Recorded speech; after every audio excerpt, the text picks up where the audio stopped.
worst possible thing you could say when you walk into a car dealership. I spent 5 years with Mercedes-Benz, 5 with General Motors, and the worst thing a person could say when they walk in is, if you could just get me to this payment, we got a deal. So your loan's probably still like 19, which means you got to pay to get out. You're upside down. It's called negative equity.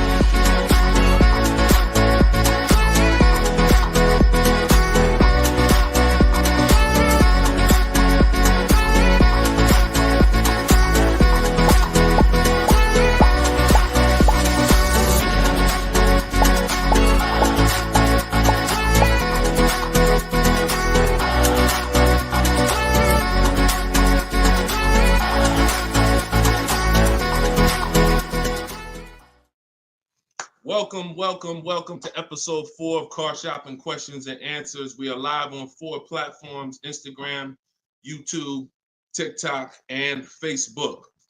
Okay, we already got people asking questions on TikTok. As you come in, we do these shows at 12. Hold on, I want to give my camera time to focus because I'm doing a lot of moving.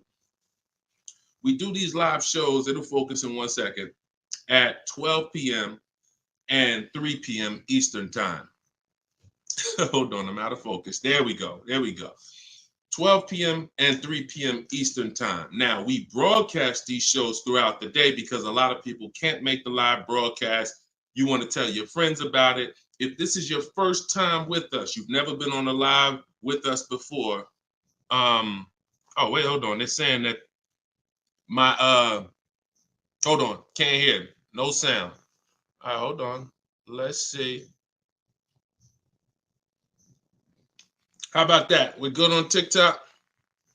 Let me make sure we're good here on, give me a clear if we're clear on Facebook now. Give me a clear. We always got to do the housekeeping, y'all, and I need your help. Before we get busy, let me know audio is good. I see we're clear on TikTok. How are we on Instagram, on YouTube, on Facebook? All right, perfect. I see the thumbs up just came through. Okay, so this is episode 4. We do these live shows 12 p.m. Eastern time and 3 p.m. Eastern time. So you'll see the broadcast throughout the day, but if you want to actually be live with us, then you want to join us on any of the 4 platforms at one of those 2 times: Monday, Tuesday, Thursday, and Friday. So we are live. My name is Deshone the Auto Advisor. I am the author of the digital book, Cars from Home, 7 Steps to Saving Time, Money, and Avoiding Dealerships. You can get your copy for 75% off during the show over the next 30 minutes in my TikTok bio, in my Instagram bio, or I'm going to put the banner up here. You can go to deshonesbook.com. We have a link in the comment. We have a comment link in the comment section. So I want you to start typing your questions.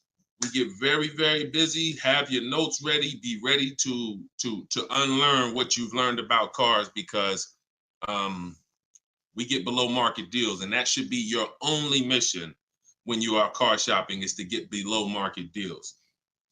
All right. Now, one thing that I want to discuss. Okay, matter of fact, let's go. Go ahead, throw that up. Let's go to Frankie's question. So this is from TikTok. Can you please give me the percentage breakdown on leases again? Okay. The 1% rule has been around since probably before I ever even got into the car business. The 1% rule says that if your lease payment is 1% of the MSRP, or less, you stole a car. No down payment. So I had a 2018 Jeep Grand Cherokee. It was a $35,000 vehicle. My lease payment was $330 a month. That was under 1%. That's how we indicate that. Now, how we're doing the math is we are taking the MSRP, taking the monthly payment rather, and dividing it into the MSRP. For example, $330, which was my payment, into the MSRP, which was $35,000, and then that gives us 0.009%. 0.009%. Good afternoon, Vivian. Good to see you. So That's how you do it. Now you can multiply by 100 if you want to really get the percentage. You multiply by 100 and you'll see 0.94%. So that has been around for a long time. Shout out to the sharers. I see you, Frankie. Thanks for sharing. Please DM me too. I'm still waiting on ideas for what we could do for the people who share the broadcast. I mean it. We want to make sure we are rewarding people who share, tag, people who invite people to the broadcast. So DM me these ideas. Those are the only DMs I'm looking for because we get too many DMs to really respond to them. We get probably 50 to 100 a day. So we can't respond to all DMs, but those are the ones that I'm looking for. Okay, shout out to everybody who shares. Now, that's been around for a long time. That's how you know you stole the car. It's not even a question now that we still need to get offers because like this is Freener right here. This is why you never want to get excited about one offer unless it's the lowest bid.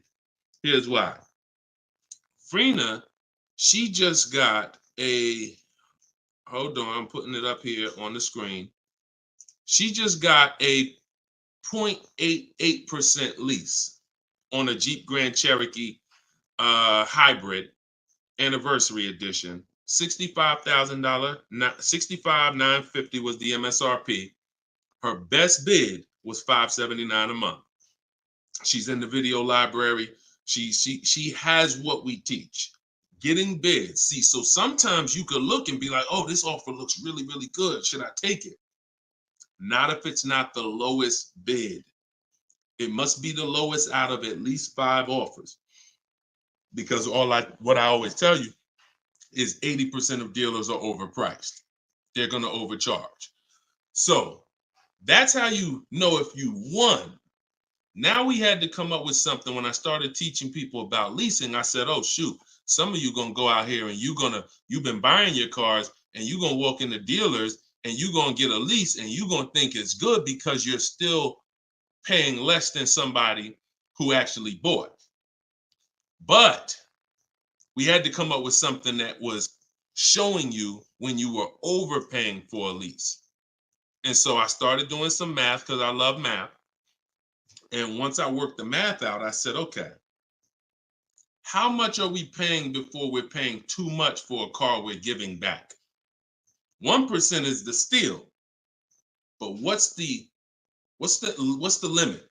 And I started looking at how cars depreciate, how much car, if you bought it, how much the car would depreciate. And I came up with 1.5%. So when we look at the same vehicle that is, let's say a $40,000 vehicle, for example, 1% is $400 a month or less. 1.5% is $600 a month. Now, what you look at is the total you're paying over the 3-year lease. 600 times 36 months, that's 21.6. So when you take $40,000, you add your taxes and everything, you're probably going to end up about 44.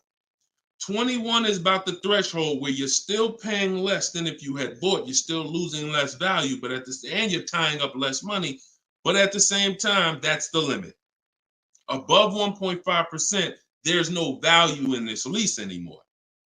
And that doesn't mean we go buy the car. That means we look at competitors because competitors do offer more aggressive lease pro. Every single vehicle, you guys, and there's over 400 of them, has a different lease program. Sometimes even the trim level is different. The Touring has a different lease program than the Limited. So we don't deal with overpriced leases. And so that's why I created the 1.5% rule. That's how it became to be, based on the fact that I knew a lot of people, as they unlearned that bad advice about leasing, as I taught it and as they heard it from other people, they were going to go and get leases. And it's important that you know when there's no value in a lease and you shouldn't be accepting a lease.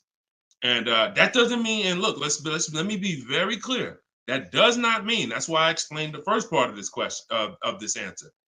You don't walk into a dealer and say, hey, I'm trying to get under 1.5. You don't walk into a dealer and get a lease quote and then you say, hey, well, look, I got to be under 1.5%. No, you're doing this wrong. Again, my mindset and what I'm trying to get you to use is Cars from Home, where you should be, the only reason you should be in a dealership is to test drive cars. if you're buying new cars or leasing. Test drive, you're in and out of there in 20 minutes. The next time you're back in a dealer is another 30 minutes to pick up your car if they don't deliver. That is the only reason. We never talk numbers in a dealership for a new car or a lease. Are we clear on that? These are rules where it's like, if you want to use what I teach, and I want you to use it so that you can get the results that Frina got, that Danielle got, that we've worked with over 8,000 people in the last since 2021. I want you getting those results. And in order to get them, you got to know what the boundaries are. Deshone says we never talk numbers in the dealership because you have no leverage there.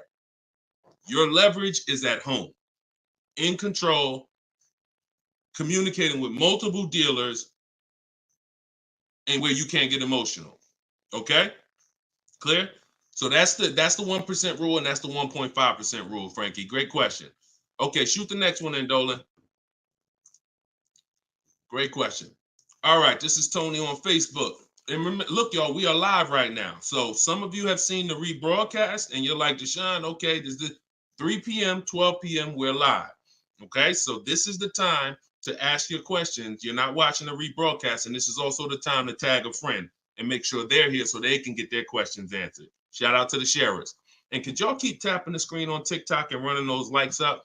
This gets TikTok's attention and gets more people over here because we got to do this together. All right, Tony from Facebook says, hi, my lease is up in a month. I wrote to get 3 quotes from dealers. I only got 1. That's normal. The other 2 are taking their time. That's normal. I have a third-party restriction. Should I wait for the other 2 quotes or just run with the 1 quote? I never run with a 1 quote, and I get 5 quotes. So you're mentioning 3. I never mentioned 3. 80%, again, a lot of what we're talking about, y'all, is math. I'm unfortunate where I have the data. I got probably 5,000-6,000 people who have my book. We probably got close to 2,000 people in the Cars from Home library in my coaching program. That's a lot of data to prove that it's 80% that are overpriced. That's 4 out of 5. So the reason why we must get 5 quotes is because 4 are overpriced. So 3, not enough. Now, if you're doing this manually, this is still easier than you walking into a dealer doing it by phone. But at the same time, I do online. I go to their website. We are connecting with dealers through their website. You don't want to do this with third-party websites that say, hey, we could connect you with multiple dealers. You don't want that because now they're trying to sell your information to the dealers, and this is not what you want to do. You want to create a Gmail account specifically for shopping. We go to 25 dealers' websites. In my book, I link you to all the dealers so that you can just put in the zip code, and then it'll pull up all the dealers around you for every brand. But you can do this yourself. You can go there and you can actually you go to each dealer's websites. We do a copy and paste message. I have a template that I use that the people who follow my stuff use. And the template you need to tell them exactly what you want and what you're open to. Colors wise, this is why we build our car. We always build our car, go to the website, build the car, because we tell them exactly what we want and what we're open to. This takes us 20 minutes to contact 25 dealers online, copy and paste. We're telling them what we're looking for. Hey, these are the colors I'm open to, blue, black, or silver. These are the trim levels I'm open to, limited or touring. We're telling them this is these are the package, these are my must-haves. I need the big sunroof. All of that has to go in to it's not that you're not car shopping online. You're just now you're car shopping against people who their job is to make money. And so if you don't have what I'm telling you I've responded to hundreds of internet requests when I work for the dealers. If you're here for the first time, type a 1. If this is your first time ever being on a broadcast with us, type a 1. I want you to know a little something about me. I was inside car dealers for 14 years, responding to these quotes. So The reason why I'm giving you the exact strategies is because I know there's so many things that you're not trained to give the dealership that they need. They can't give you a quote without it. They can't shop correctly, without it. Okay, shout out to the first time people. Could everybody type welcome to the first time people? If you've been on here before, type welcome to the first time people. Now, once you give them that information, you're copy and pasting that. Copy, paste, copy, paste, copy, paste. You're doing that with 25 dealers. And then that creates the conversation to see where the dealers are actually coming, where the deals are coming from. But you need to see who has a car first. You need to see who has a car first. So, oh, you're talking about selling the lease. Okay, you're earlier in the process. Understood, Tony. Okay, perfect. No, just talk to another used car manager. And you want to have conversations because one, your car is worth different things to different people. You need at least 3 for that. You're on point. Yes, 3 quotes for your lease buyout. For your old car from 3 different used car managers. And if the 2 are not getting back to you, then just move on to other ones. But be aware, you should be using those values you got online from the online buyers to see if you have equity, because not everyone has equity. The whole purpose of the equity assessment is to make sure you're not leaving any money on the table. That's the purpose. But there's no guarantee. Many people have turned their leases in not knowing that they should have done an equity assessment, and then the dealership sitting on $2,000, $3,000, $4,000, $5,000, $6,000 that they didn't know about. That's what we want to prevent. So if you do those offers and you see you have $3,000, $4,000 in equity, now that's when you bring it here. If you do those offers and you're at a break even or $1,000, then that's not always worth it, because those used car managers are not going to match the highest offer. So be aware of that. But if you have equity there, then 3 used car managers, that's how you make a move. Okay? Fight for your money. This is your money. If you end up making $1,500 out the deal even, and it took you 2 hours, where do you make $750 an hour at? $750 an hour. So this is your money. And if you don't fight for your money, someone else will definitely cash the check. All right?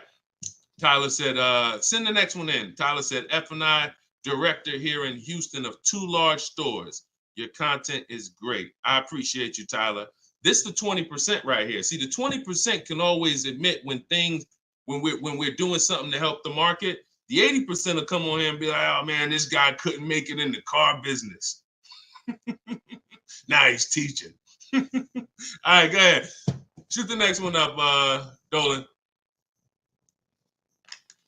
This one's from Facebook. What's up, John? Instagram, y'all not typing enough questions. And Instagram, just so you know, the easiest platform to share on is Instagram, because you hit that little arrow, it looks like a paper plane, and it'll let you go down your Instagram friend list and send this broadcast out to probably 10, 15, 20 people. Okay? Don't cheat your friends. All right? Shout out to the sharers. John from Facebook says, is it hard to purchase with a charge-off on credit 3 years old? So everyone who has credit issues should be following Shonda Martin. She's on all the platforms, Road to 750 plus. And you should be working on getting your credit to the point where you can qualify for the best programs. And you don't need an 800 credit score to qualify for the best programs. You usually need close to 680, 690 will usually qualify you for most tier 1 leases. Now there are some cars that have super tier where you tier A1 plus, but that's not most leases. That's not your standard everyday cars that most of us are leasing or buying. So the question is, the answer is, if you don't need a car, then you should be working on your credit.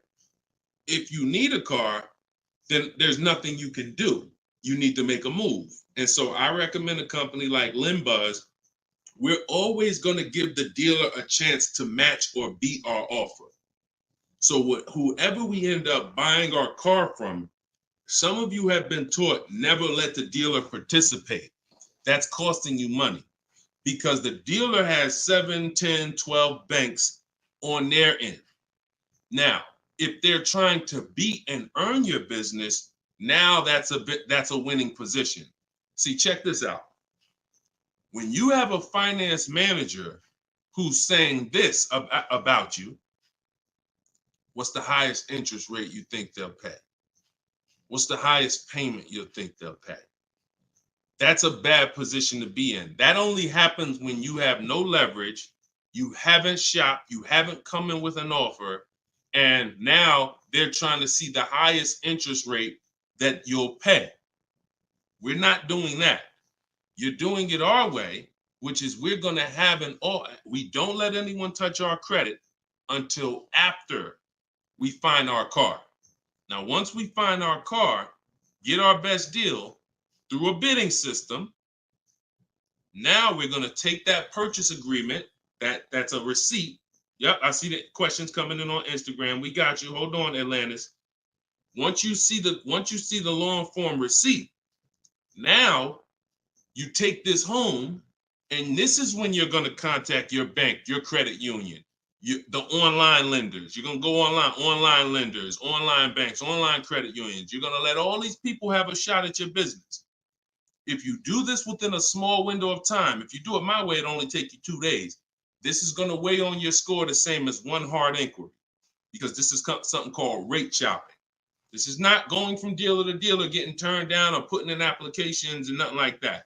This is how you rate shop correctly.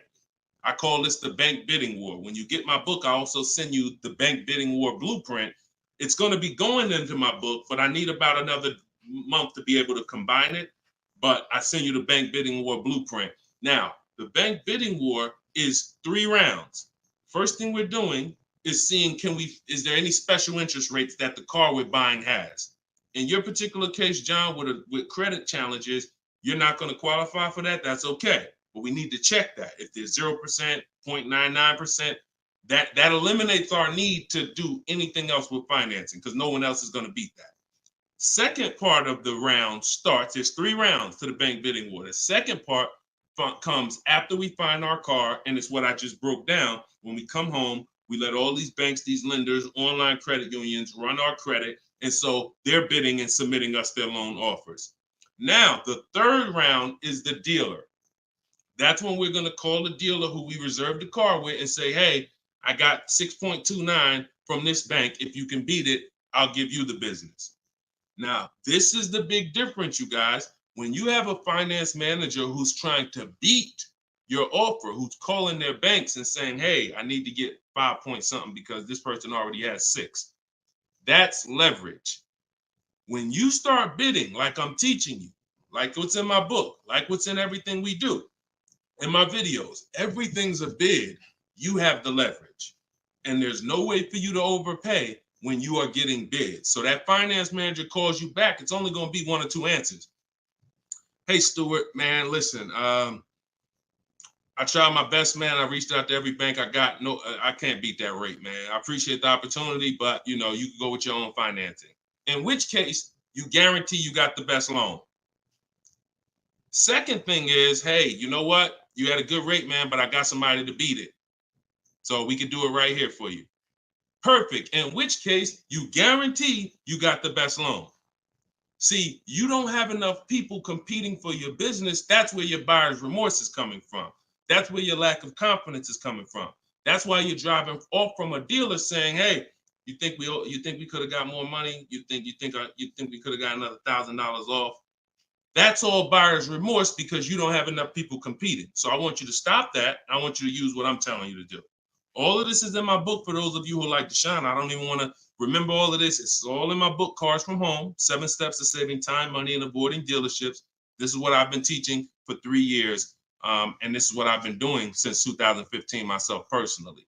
So you can get your book for 75% off. Cue up the next question, Dolan. Oh, John, in your case, though, when you get that buyer's order, you would be reaching out to Limbuzz. So after you find your best car deal, you would be reaching out to Limbuzz and seeing, what their rates would be for you. And then you would be going with, still giving the dealer the opportunity to see if they can beat it. Because once a dealer knows you got an approval already, they kind of have a little more leverage to be able to see if they can beat that approval. But in any case, even if they can't, Limbuzz is pretty generous. but we don't do this until after we find our car. Okay? Great question. Shoot the next one up, Dolan.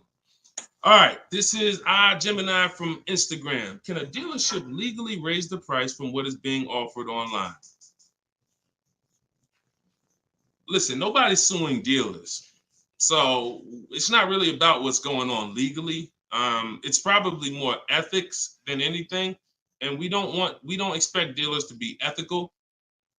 We don't need dealers to be ethical. They've proven that the majority of them aren't ethical. So when you're not ethical, you walk the fine line between breaking the law and not. You walk that gray area.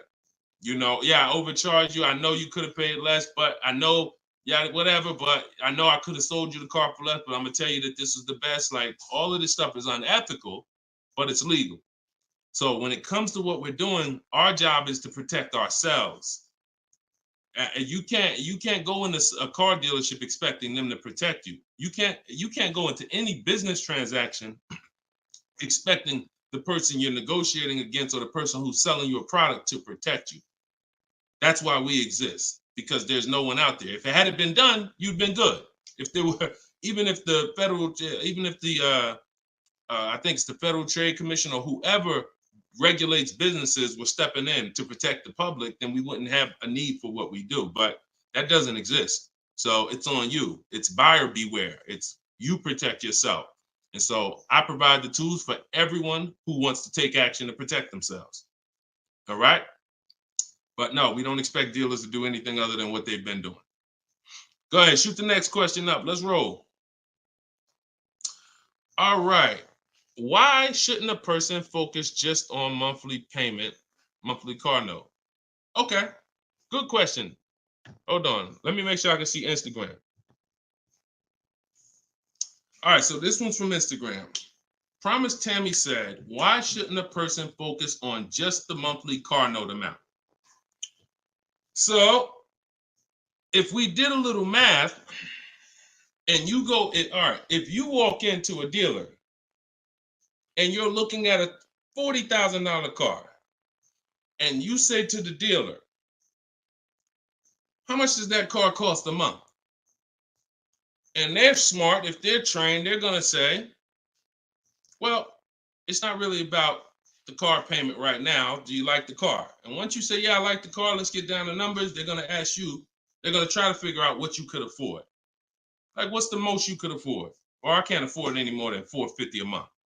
Now, some of you know every $1,000, every $5,000 on the purchase price of a car is how much per month. Some of you know. I know we got a lot of new people on here, but for those of you who've been tapped in with us, how much is every $5,000 on a car loan? So, and the reason why I give you guys this parameter is so when you look at that $40,000 car, thank you, Frankie, got it. You should automatically know every $5,000 is about $100 a month. Yep, you got it, Michael. All right, I see you. We got people tapping on every platform. Good job, Carmelo.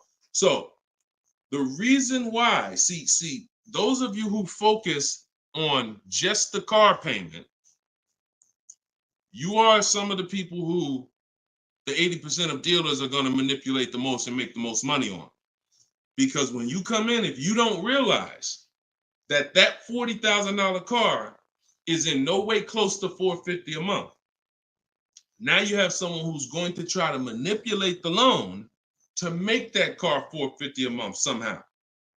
Now, it's usually going to end with you having a super long loan. So I've had people come to me years ago, friends that would say, Deshone, what you think about this deal? I say, man, let me look at the paperwork.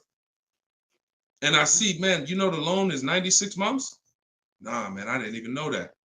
Yeah, the loan is 96 months. What is that, 8 years? 84 months is 7 years, 96 months is 8 years. So you're out the door at an 8-year loan. Now, I'm not going to assume you know why that's bad. So I'll say that an 8-year loan leads to too much interest, and it's what it is, because if they got you an 8-year loan, it's certainly at a high interest rate, because banks know that those loans, people who need 8-year loans, are risky. People who need 8-year loan, they got to protect themselves because typically the car may have problems in the long run. When you go down, see the whole point with a shorter loan, 5-6 years. Some people want to be conservative. You take 4 years, but you want that car paid off by the time maintenance comes, by the time repairs start being needed, because cars need repairs every now and then. So you want the car paid off. They know that if we give this person an 8-year loan, typically they're probably gonna have issues around year 7, year 6, even depending on the age of the car.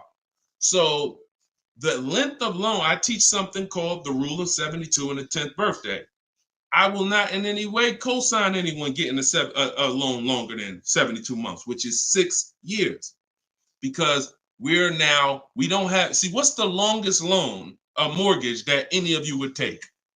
Let's keep a real fast dialogue going. All of this is to really answer the question that Tammy's asking, which a lot of other people have. So we need to indicate why this makes a difference. The longest mortgage most of you are going to take is 30 years. Mortgage. There are 40-year mortgages available. There's 50-year mortgages available. No one on here said, yo, I do a 50-year mortgage. Why? Because we already know inherently anything longer than 30, that means we can't afford this house. That means we're looking at the wrong house. So we had to make sure we created boundaries so that you understand, okay, if I got to take a loan longer than 6 years on a car, that's telling me I can't afford the car. So once I get my best price, I should already be able to afford that car with a 6-year loan or less. And I combine that with the 10th birthday. So when you look at your car, you should have your car paid off by the 10th birthday. You're taking a lot of risk if you got a loan on the car past its 10th birthday. A lot of the times I was in a dealership, people came in with problems, big repairs, and they still had car payments. Car's 10 years old, 11 years old, and they still got car payments.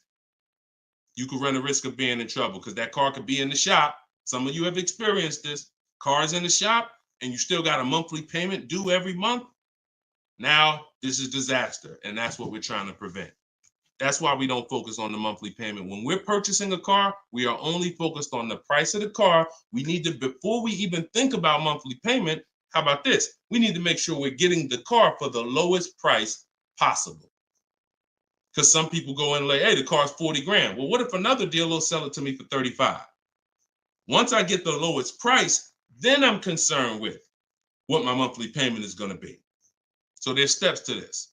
But yeah, don't focus on monthly payment and just stay committed to what we're teaching, and you'll learn and you'll see why, even more information of why that's bad. But we want you to understand the numbers. Okay? Typically, you focus on monthly payments, you don't quite understand the numbers, but you will. All right, this one's from TikTok. Can you give us some tips about co-signing? Ooh, I have a very, very, very strict rule when it comes to co-signing. Now, some people, you're not going to like this. Some people will tell you this is bad advice. It's just my opinion. I've seen tons of horror stories. I've seen people walk into the dealership. I've seen young people who will co-sign, who will use up people's credit, co-signing, and just burn them, because no one cares about, if you don't care about your own credit, you certainly don't care about someone else's in a lot of cases.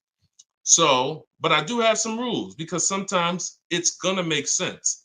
When you can pay, if a person does not pay, then you're good. Example, my daughter, we're gonna get her a car. I'll co-sign only if I can pay the note if she doesn't pay. So let's say she's working, she's paying X amount per month, I'm co-signing, but if for example, she loses her job, anything happens, I can pay if she doesn't pay. That could be for the spouse. If they don't pay, I will pay it. As long as that's the rule, then you're protecting yourself, because where you get in trouble at is if you can't pay, if they don't pay. He told me he was going to pay it. He's missed 2 payments.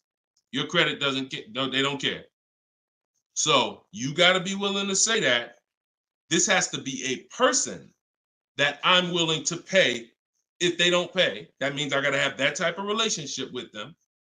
Or if I can't pay, if they don't pay, I'm not co-signing, because I cannot depend on things that will go wrong. Life will happen. And then I'm sitting out here and my credit was 700, 750, 800. Now it's 620 because they missed 3 payments and I'm struggling to get this car back from them. Okay? Those are my hard rules on co-signing. I don't deviate from them. And those are typically rules that if you follow them, you're going to be safe. Okay? All right. Shoot the next question up, Dolan. Diana said, my brother asked me to co-sign. I told him, hell no. Listen, that's it. Listen, people will ask you to co-sign quick as, listen, people will ask you to co-sign like they just asking to borrow sugar. Hey man, can you co-sign this loan for me? No, listen. It takes a while to build up great credit, and it takes seconds to destroy it. Nicole from Facebook said, are you able to negotiate third-party restrictions in a new lease? So these are two separate things. The third-party restriction is the selling of the old car, not the new lease. We're not mixing these two. So we're gonna, the people who work with me, you're selling your old car independent of the new deal. The new lease is its own transaction. We split everything we do into separate transactions. See, the car business has taught the public to give them up to 3 transactions. Buying a car from them is one transaction. Getting a loan from them is a second transaction.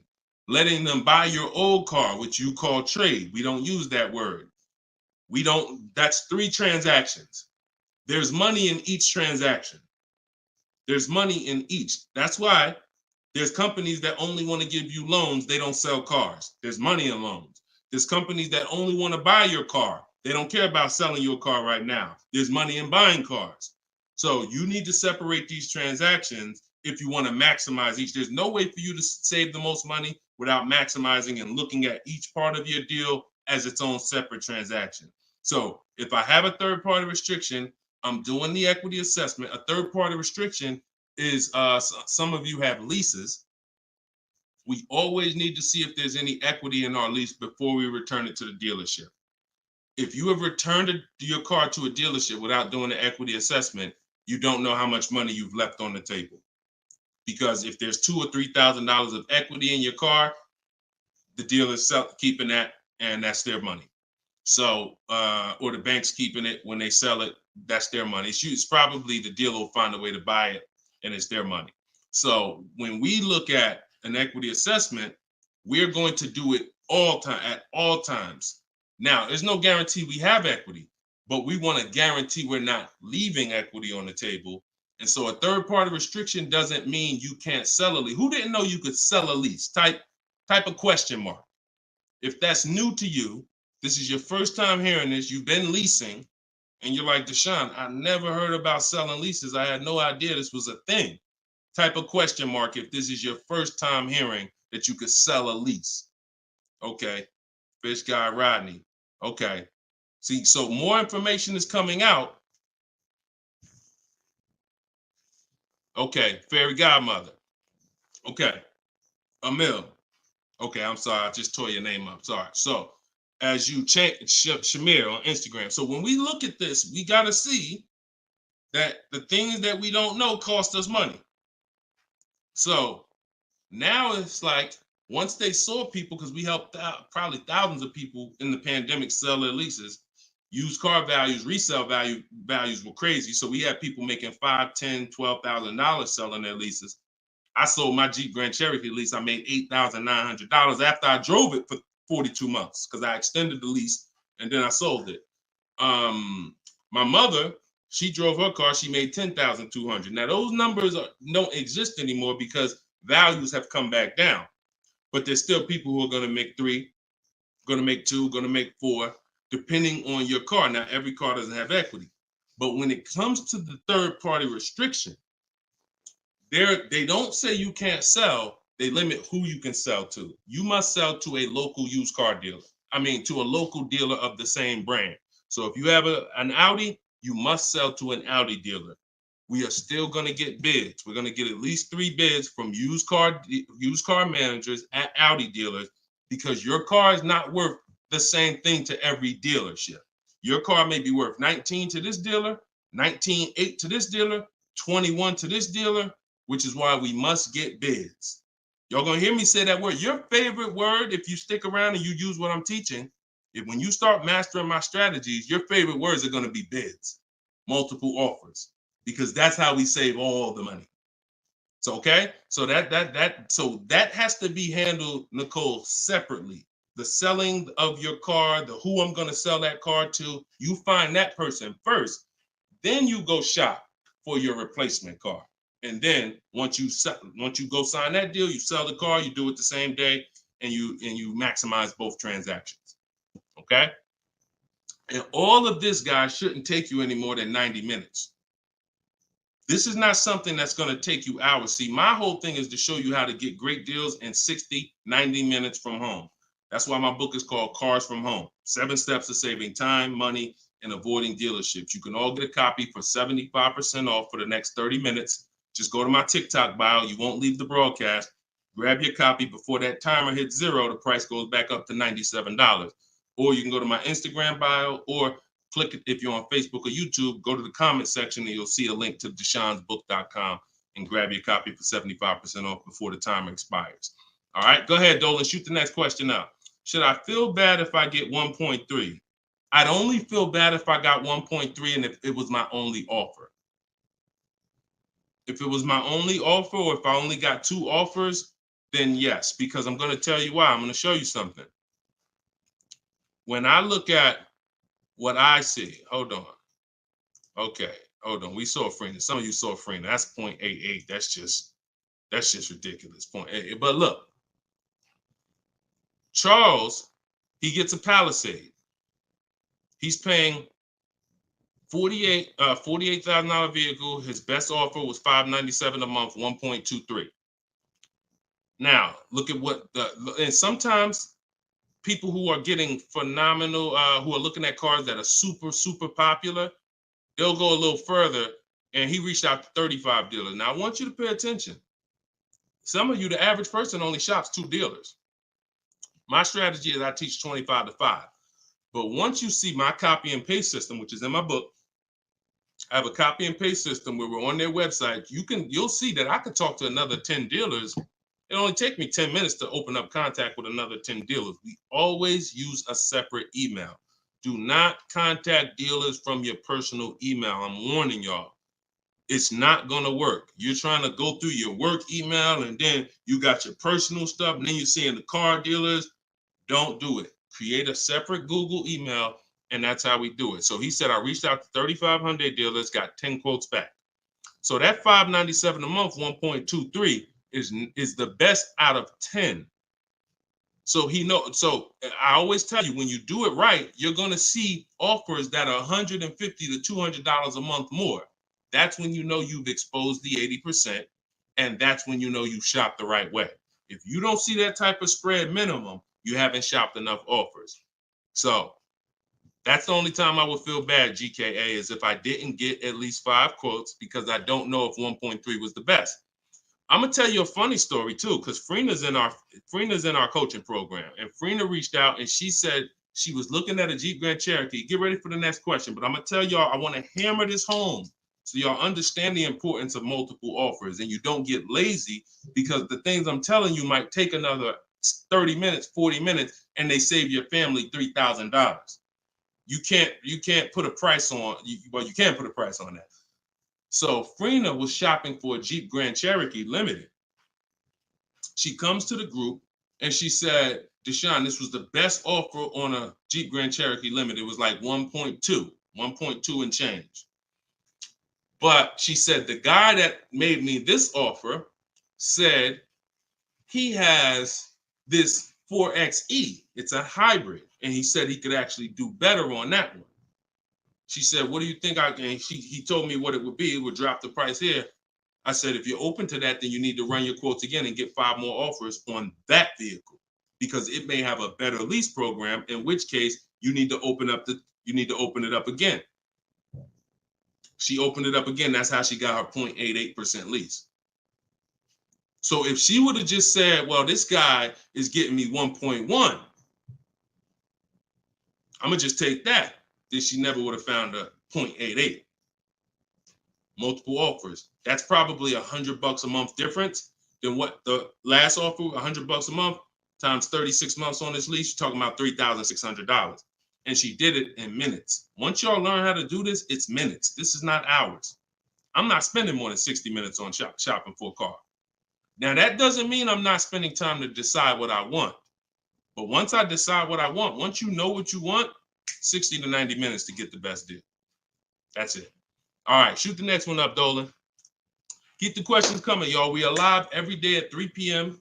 Eastern time. Well, not every day. Monday, Tuesday, Wednesday, Thursday, and Friday. Monday, Tuesday, Thursday, and Friday at noon and 3 p.m. So this is our live show. Okay. Throughout the day, though, you may see a broadcast and you'll know, okay, you'll still be able to get value because most of the people who are asking the questions on here are asking the same questions you would have asked. So go ahead, Dolan, shoot it out. This is Raymond from YouTube. How do you structure a lease? So the first thing you want to do is look at the car you're thinking about leasing. And we like to use a 1.25% formula estimate to see if we should be even looking at that car. Okay. So if I'm looking at a car that's $40,000, I'm doing a 1.25% estimate. I'm multiplying it by 0.0125. And then I'm going to see, 40,000. I'm multiplying that by 0.0125, and that comes out to 500. So that's going to tell me if I'm looking to be at 300, that's not the car that I'm going to be looking for in most cases. Now, we don't know if the best deal is going to be 1.25, but we're trying to estimate based on a bad deal is above 1.5. Anything above 1.5, we're overpaying for our lease. No money down. Money down comes later. Now a steal is 1.1%. So I teach something in my book. It's called 1% is the steal. Between 1% and 1.5% is the deal. And then above 1.5% is time to chill. We don't do that. So that's the first thing. Now, once we move past that, now it's time to choose our mileage. So we're going to look at our lifestyle. We're going to see how much we drive to work, how much we're going to be driving the car. And once we come up with that, you're just doing some simple calculations. What's your round trip to work? 10 miles. How many days a week? 5 days. Okay, that's 500 miles a month. That's if you do the math. Let's say your trip to work is 20 miles round trip, and you do that 5 days a week. You're doing 100 miles a week to work. Times 52 weeks of the year, that's 5,200 miles. So I walk you through this in my book, but this is simple. 5,200 miles, and then you say, okay, well, I like to do a little leisure. I like to take a little trip down here. I go fishing, 1,000 miles away, blah, blah, blah, blah. So you're calculating what you're going to do. The easiest way to do it is to look at your old car and see what you've done. But if you don't have an old car, this is how you calculate it. You come up with, all right, I only need about 9,000 miles a year. Perfect. All of our leases, we shop our offers with 12,000 miles a year. That's your average miles. That's what we want to base our formula from. So whenever we reach out to a dealer, we do this online. As I said, everything we do is online. Once we do this, we're shopping multiple dealers and we're telling them work us up a lease quote. First month's payment, total out of pocket. If you were on the last show earlier, we talked about we don't say down payment anymore. We say total out of pocket, TOP. Everybody who's clear on TOP, if you were on the last broadcast, type TOP. If you weren't, TOP is total out of pocket. That means only thing I'm giving you for this offer right now is my first lease payment, and I'm driving off. Total out of pocket. We're not saying down payments anymore. Okay? So now, we're structuring our lease with first month's total out of pocket, 12,000 miles per year, and that's how we're sending the offers out to the dealers. All online, all copy and paste. These are all templates I have, but I have templates where you just fill in what you want, blah, blah, blah, all in my book. There are links, there's templates, but if you're going to do it your way, that's fine, but this is how you do it. And you can sit in your computer and just copy and paste. And now you're looking to get 5 quotes. That is the mission. 5 quotes, and that's it. That's how we structure our leases. Once you're done and you get your best quote, Now that's when you adjust your mileage. So once you identify the best dealer, the winning bid, now you're going to say to that dealer, hey, can you adjust the offer to 10,000 miles a year? Can you adjust it to 18,000 per year? Can you adjust it to 25,000 per year if you're a high mileage driver? And you adjust it from there. But that's it. You do this over and over, rinse and repeat. Rinse and repeat. All right. Great question. Shoot the next one in, Dolan. All right. Shout out to the sharers. Thank you, Liba. I see you. Thank you so much. This one's from Preston on YouTube. What is the best way to finance a car out of state? It's no difference. It's really no difference. We're going to find the car. We're going to get the buyer's order. We're going to have them. Now, the thing about a used car, if it's a used car, we got to test drive the car. So what you may want to do is if you're picking up a car out of state, you may want to go there, lock up the car, grab a cheap hotel for the night, stay there, because you don't want to eliminate the bidding process. The bidding process is your bank, your credit union, online banks bidding, and then dealers bidding. The dealer who you get the car from, they're bidding against that. Some of you don't really understand how much money is in finance. On a $40,000 loan, 2 points on an interest rate could literally be $2,500. So we got to understand there's a lot of money in loans. So if I'm driving to pick up a car out of state, what I'm typically going to do is go test drive that car. If I like it, I'm locking it up with a deposit. I'm taking that buyer's order. I'm gonna go back, depending on how far it is. If it's 3 hours away, I'm probably not gonna drive home and then come back. Depends on you. I'll probably just post up in a hotel. Go do my financing online. Let all these banks and credit unions run my credit so I can get their offers, and then I would call the dealership the next day and say, hey, this was my best offer. If you could beat it, I'll just come get it from you, and that's it. I'll spend $50, $60, $100 on a hotel to save $3,000, $2,000 on interest on my interest rate. But everything else is the same.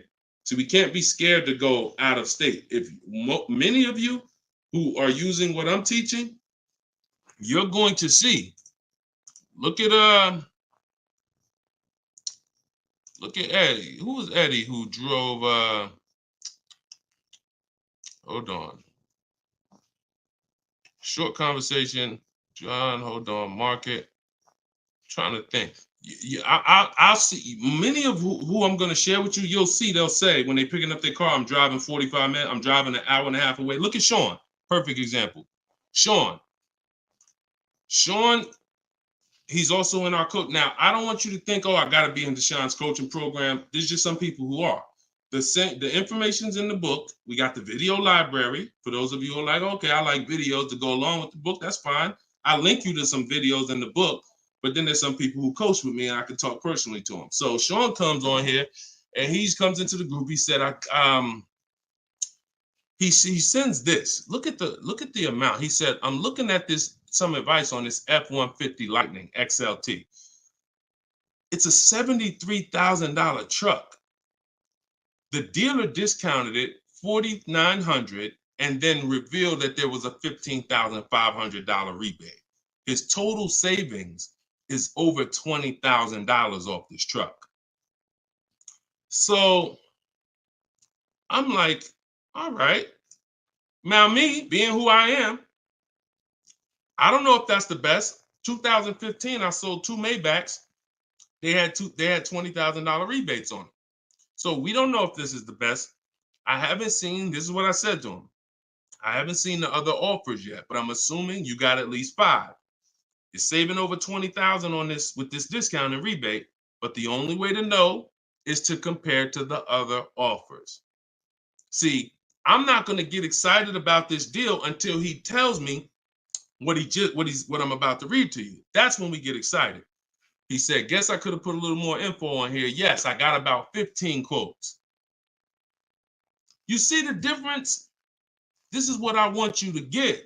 BK Dollar, this is what I want you to get. Liba, this is what I want you to get. Everybody watching, the money is in multiple offers. The reason why you're not saving, you're just not getting enough offers. So he says, I ended up expanding my search to 150 miles outside my area to find this deal. He said, I couldn't find, watch this, I couldn't find anything under MSRP in that first search. So think about how I'm telling you, the local dealers know when they see your zip code, they know, okay, some of them, all right, we don't have to do too aggressive.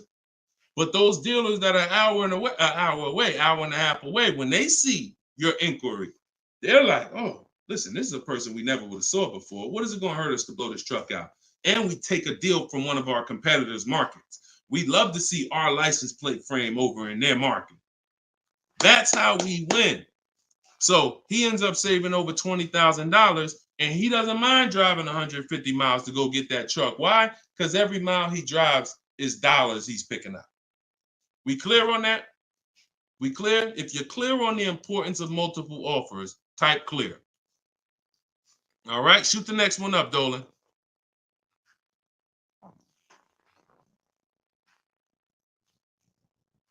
Okay, this one's from Instagram. Atlanta's Black Gabriel, or Gabrielle. I think it's Gabriel, my fault. So, in the market for a new Chevy or used Chevy Malibu, what's the best route, leasing or financing? How many years are you keeping the car? If the answer is 8, then you should be buying. If it's at least 8, see, I teach something. My book is called Cars from Home, 7 Steps to Save Time, Money, and Avoid Dealerships.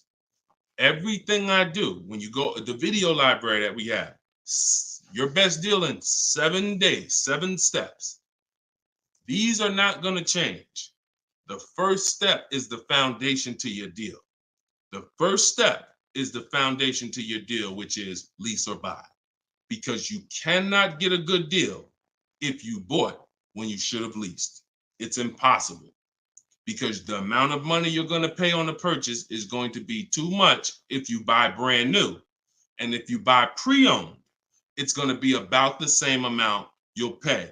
So when you buy, if you're not keeping your car 8 years and you buy a used car, 3-4 years old, and then you trade it in 5 or 6 years, you're going to pay the same amount or even a little more than someone who got a great lease deal and drove brand new vehicles.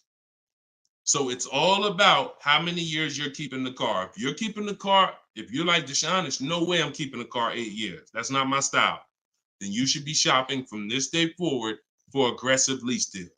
Now, once you find a car that you love, or if your spouse says, you know what, I don't switch cars like that. I keep a car 8, 10, 12 years. Then we purchase for them. We're going to purchase. But for those who are not keeping their cars 8 years, you are losing thousands and thousands and thousands of dollars not leasing cars. Thousands, thousands and thousands and thousands and thousands. All right? That's the 8-year rule. It's the most important question. It's the first thing you ask when you are car shopping and you're ready to car shop. How many years am I keeping this car? 8 or less, we lease. Less than 8, we lease. More than 8, we buy. That's how we avoid the depreciation. So go ahead. It's a hard rule. You want a follow-up question to that, or anybody want to? Because I know some of you are like, Deshone, I was taught never lease.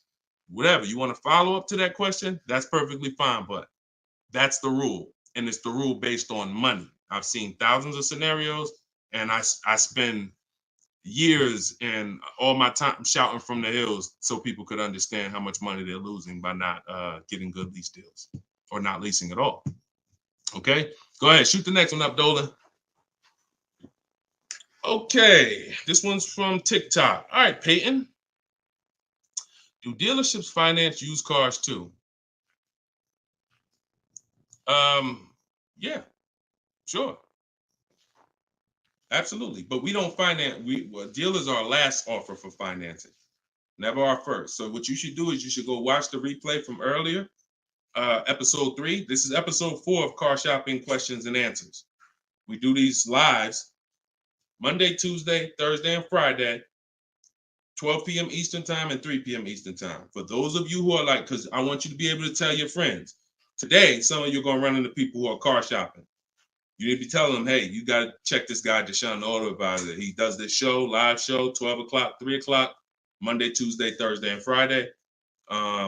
But you want to watch episode 3 where we went into detail about how we don't finance. In fact, early, I think we talked about it early on this episode. Your financing should be independent from the dealer. The dealer should be your last offer for financing. Because what you're asking for, that's 2 transactions.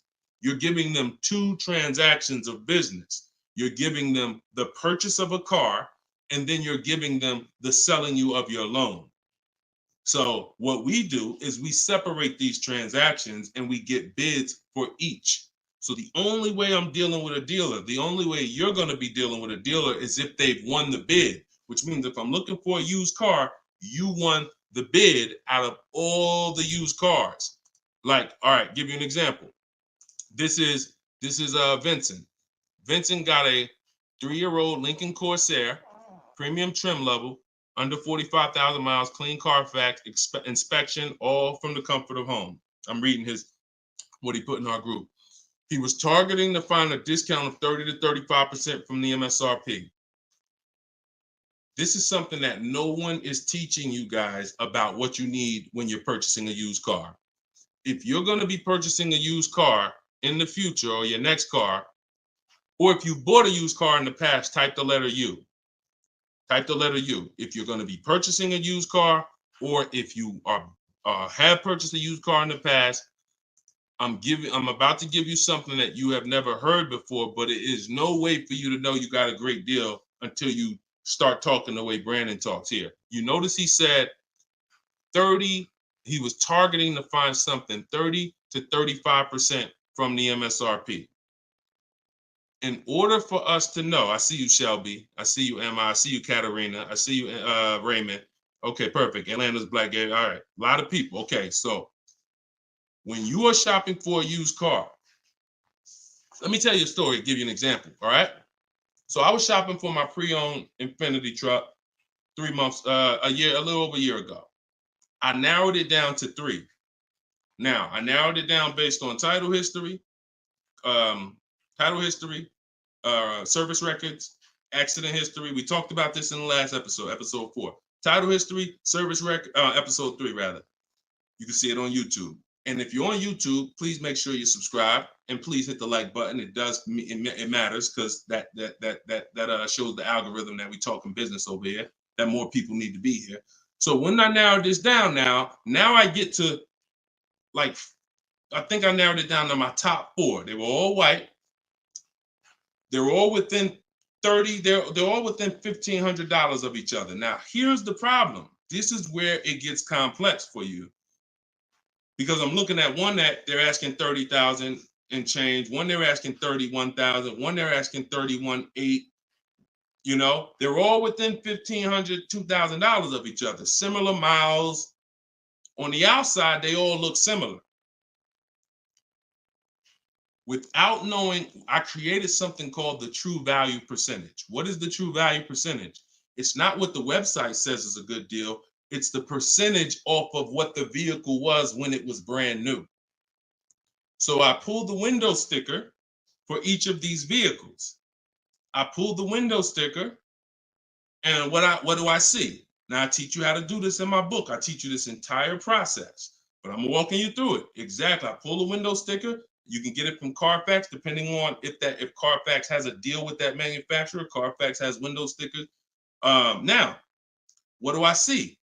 One car is 46,000 when it was brand new. Now they're asking 31 and change. Okay. One car is 48 when it was brand new. They're asking 31 and change.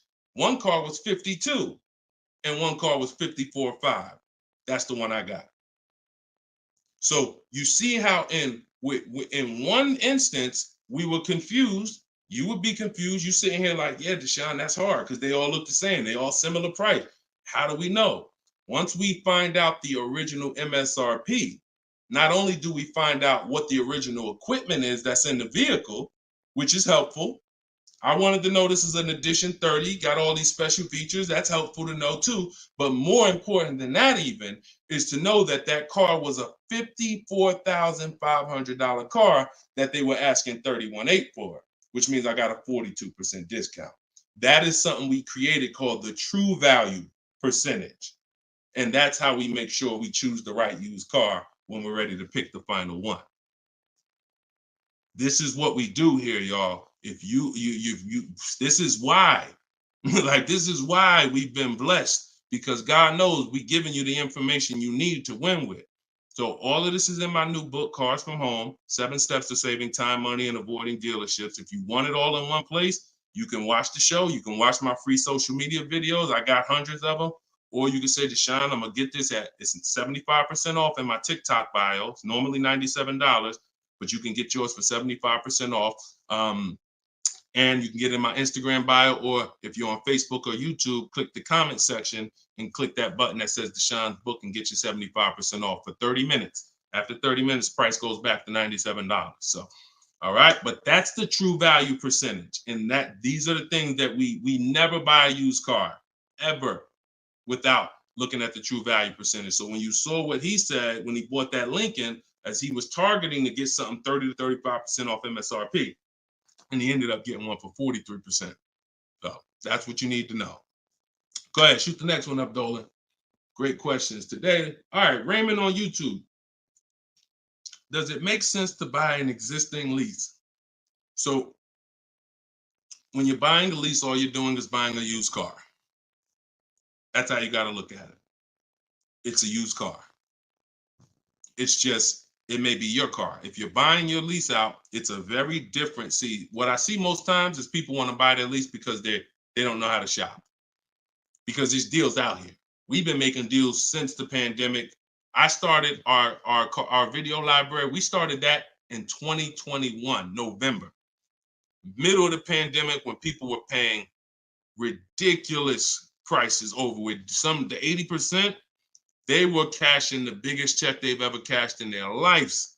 Like in their lives, they were like, and we were getting deals all since then. Felicia came in. She was our first person in our program who got a BMW. She saved $1,950 January 2022. And so we when you get bids, you reveal. That's why we don't pay attention to nothing out there. I don't care what anyone says, what any dealer says does not matter to me. That does not matter, because I know that if we got deals all through the pandemic, oh, forget it. That's why this market, we're killing it even more. So, you know, if you're buying your lease because you're keeping it another 8 years, you say, man, Deshone, I used to lease, but you know what? I really want to buy something that I could keep for 8, 9, 10 years. Then sure, buy the lease. But if you're not doing that, then you're moving from a lease mindset, which is I'm driving great cars, brand new cars, always under warranty in most cases, latest and greatest features, low payments, pennies on a dollar compared to people buying. That's a whole value system. That's mindset right there. These are the people who are shopping for a lease. These are the benefits of leasing. And then you're moving and saying, all right, I'm going to buy a used car now. Very different, very different. So you got to be, you have to have had a change in mindset and goals to buy your lease and buy a used car. And it's never, what I see most times is people just don't know how to shop. When you use what I'm teaching you to shop, get 5 offers, you're going to see there's deals everywhere. Everywhere. Go ahead. Shoot the next one up, Dolan. You can't pay me to negotiate your lease, because I do this in 90 minutes and I'm teaching you to fish. You know, I've had people who used to buy cars from me. Hold on, keep that question up from Nicole, but I saw this person on TikTok. I'm not in the business I'm in the business of teaching people how to fish. So, you know, because what happens is you're building a trust in something. Like, if you're not willing to learn what it takes to do this in 90 minutes from home, like I'm teaching you, then you are the same type of person. That same mindset will lead you to go into dealers because you're just lazy and scared. Now, I'm not saying that's you. I'm warning you to not let that be you. I'm warning you you can't pay me enough. I'm not in that business. I'm in the business of helping people all around the country. It don't matter what you pay. Of course I don't think you would ever even ask me to work for free. I'm telling you though, that's not the business I'm in, because we can help thousands of people all around the country. But you're not realizing that your transaction is a 5-figure transaction. There's nothing else in this world that you're going to give that type of control. If you were going to start a business and it was going to take a $30,000 decision, $30,000 of your money, would you ever be looking and saying, oh, could you do this for me? You see, we do things with cars because we've been programmed to do them with cars. Car dealers have made you so scared that you've been programmed to do something, but you never do it with anything else. You never do it with a house. You wouldn't say, hey, could you just, I'll pay you to get my house for me. I'll pay you to, start this business for me. No, it's only cars. So when you realize that this stuff is easy, that old way of going into dealers and going back and forth, see, you're thinking of the old way. You're thinking, oh, I need somebody to tag along with me. Yeah, I got Deshone sitting over there next to me. I wouldn't be there because I'm at home. Where you see me at, this is where you see me at is exactly where I got my Infinity truck. I just told you about the deal. Where you see me at is exactly where I get my cars from. I sit right here, and all the people who got my Cars from Home book, who are in the Cars from Home video library, they're all right here. Some of them in the airport buying cars. Some of them at their desk at work making deals on cars. Nobody who's learning from me is in a dealership making deals on cars. So that's the old way. And if you think that you got to unlearn that or you can't win with me, you got to scrap that. I know it's painful. I know it sucks. I know it makes you feel like you're a loser. But that's what I'm telling you. Scrap that joint and do it my way. And when you do it my way, you're going to be like, oh, shoot, man, how the heck wasn't I shopping like this years ago? All right. So now Nicole on Facebook. Do you shop or negotiate differently for a car that is low in inventory or shortage? No. Now, the only difference is, let's say, and this is the reason why we connect with 25 dealers. See, in my book, I said we use the 25 to 5. We got to connect with 25 dealers. This takes us 20 minutes because we're using a copy and paste system. So if you're going to all of these Chevrolet websites and copy and pasting in their contact box, copy and paste, copy and paste, copy and paste. Now, what you're doing is you're shopping out of all those dealers' inventories. So if you only do this with 4 dealers, then you only see one dealer who has a car. And they're like, oh, well, we it doesn't seem like it's a lot of these cars out here. That's why we're connecting with 25. You saw Sean, he connected with 35. And so when we connect with these dealers, we're not just doing it to get bids. That's one reason. But we also know out of all these 25 dealers, probably 10 of them have a car that matches what I would want. And then I'm going to get 5 to 7 offers. So now let's just say we're at a mid period where the 2024s are sold out and the 2025 hasn't come in yet. Now what's going to happen is all of those dealers out of the 25, maybe 2 of them have a car, and they're going to tell you, you know what, you really need to order it. That's not because it's a low inventory. That's because you're usually in between model years, and the old one has sold out, and the new ones they're waiting for it to come in. But it doesn't change the way we shop. And sometimes we will order. If I'm purchasing, I'm more likely to order because I'll get bids, and then I'll take the car. But if I'm leasing, we're less likely to order because we don't know what the lease program is going to be. See, I could get a dealer that discounts the car for me $3,000. We had a person in our group, and they were getting a new BMW X4, the X4M, like the performance edition. We had a dealer, their best bid, the dealer was taking off $3,000 off MSRP. So, but the lease program is what we didn't know. And once the car came and they put the lease program on it, we saw that it was over 1.5%. So even at that discount, wow, we saved $3,000. Now, if she was purchasing it, that's a win. $3,000 off, beat everybody else. So I don't mind ordering if I'm purchasing. But on a lease, I'm less likely to order because I don't know what the lease program is going to be until the car gets here. Okay, but yeah, that the process doesn't change. It just we have little caveats based on on low inventory. Okay, process is the same. Nothing changes our 7-step process. Nothing. All right, go ahead, Dolan. Shoot the next one up. All right, great questions today. We got Jermaine, Facebook. So how do you transition out of a finance into a lease? Instagram, y'all not asking a lot of questions. All right, hold on. Get Blooming chosen one. All right, hold on. All right, Jermaine from Facebook says, how do you transition out of a finance to a lease? All right, perfect. So now what I like about this question, Jermaine, is you've already answered the most important question, which is how many years am I keeping the next car? That's step one in our 7-step system. You've already answered that because you've determined I should be leasing. Now the next step is equity assessment. Equity assessment. Call the bank. You don't have to worry about third-party restrictions or nothing because you're not leasing. I mean, you're not coming out of a lease, rather. So you're going to call your bank, get your payoff. You're going to take 20 minutes, go on CarMax, Driveway, Carvana, Kelly's Blue Book Instant Cash Offer, AutoNation Sell My Car, Car Guru Sell My Car. Get those 6 offers. That's going to tell you if you have equity, break even, or if you have negative equity. That's your next step. Don't do anything else until you do that. Okay? See, we always have to account for our current asset before we start moving forward. What happens if he has $3,000 in equity? That means he has $3,000. He could either apply towards his next deal, or he could put that money in his bank account and, maybe he leases the next car with no money out of pocket. So equity assessment always comes even before we budget, before we plan our mileage, before we do anything. Equity assessment is what we do. All right. All right, shoot that next one up. Shoot that one up from Instagram if you got it, Dolan. It might have took you a minute, but because we got it's comments from everywhere, y'all. No matter. Okay, here we go. For your calculator, why doesn't it negotiate to the lowest offer? My calculator is the best.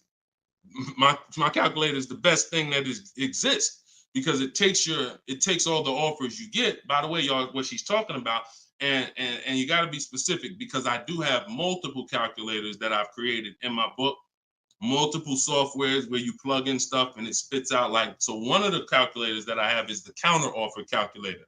So we never accept a deal until we send a counter. So what we do is we take the counters. We take all the offers we get, we plug them into my calculator. Whether it's a lease or whether it's several types. One is for leasing, one is for cash purchases and financing. Now, when you're financing, you're always getting your deals with tax and everything included, all in. So what it does is it takes all the offers, you plug them in, and then it spits out which one is the best, and it counters everyone based on the best offer. So let's just say a dealer says, I'm gonna do a 1.1% lease, and then this dealer says 1.2. This dealer says 1.3, 1.5.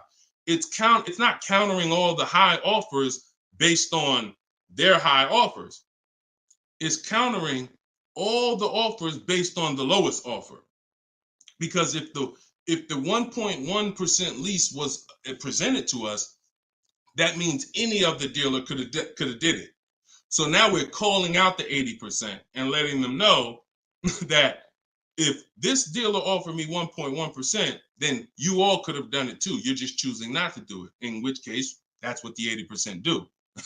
So we counter every single one. We even counter the lowest one. And some people in the group will say, Deshone, man, this dealer is the lowest, man. Should I be countering them for another $50 less? I say you must counter. Because you don't know if there's another $10, $50, $20. If you don't counter until a person tells you there's no more room, even if they're the lowest, that's not the best deal.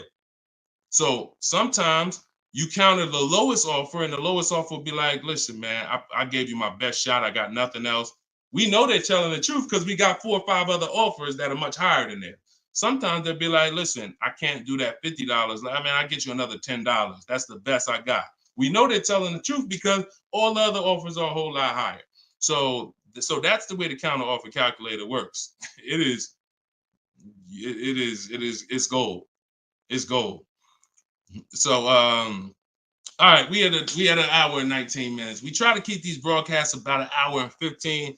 Every now and then we go a little over, but listen, y'all, we are live Monday, Tuesday, Thursday, and Friday, 12 p.m. Mark your calendars, 12 p.m. Eastern time, 3 p.m. Eastern time. I'm hoping to, in the next couple of days, have a link in my bios so that people will be able to actually go to our calendar, put a reminder, but you know it.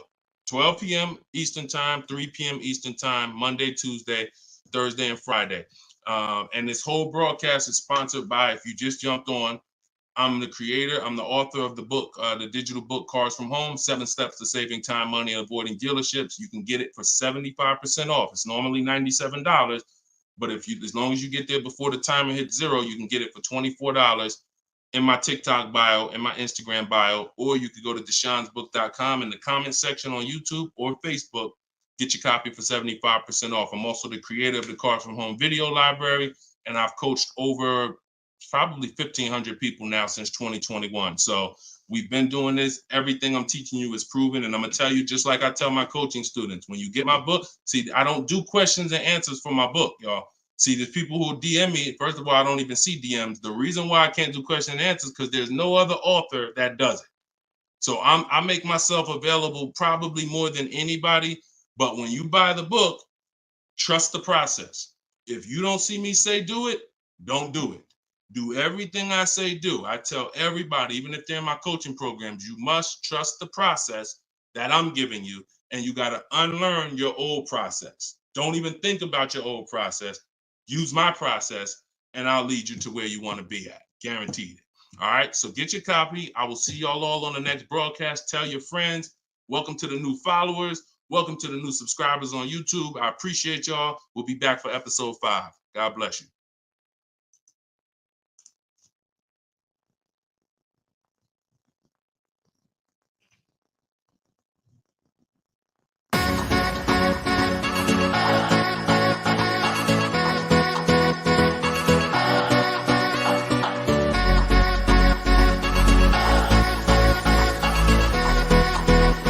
The worst possible thing you could say when you walk into a car dealership. I spent 5 years with Mercedes-Benz, 5 with General Motors, and the worst thing a person could say when they walk in is, if you could just get me to this payment, we got a deal. So your loan's probably still like 19, which means you got to pay to get out. You're upside down. It's called negative equity.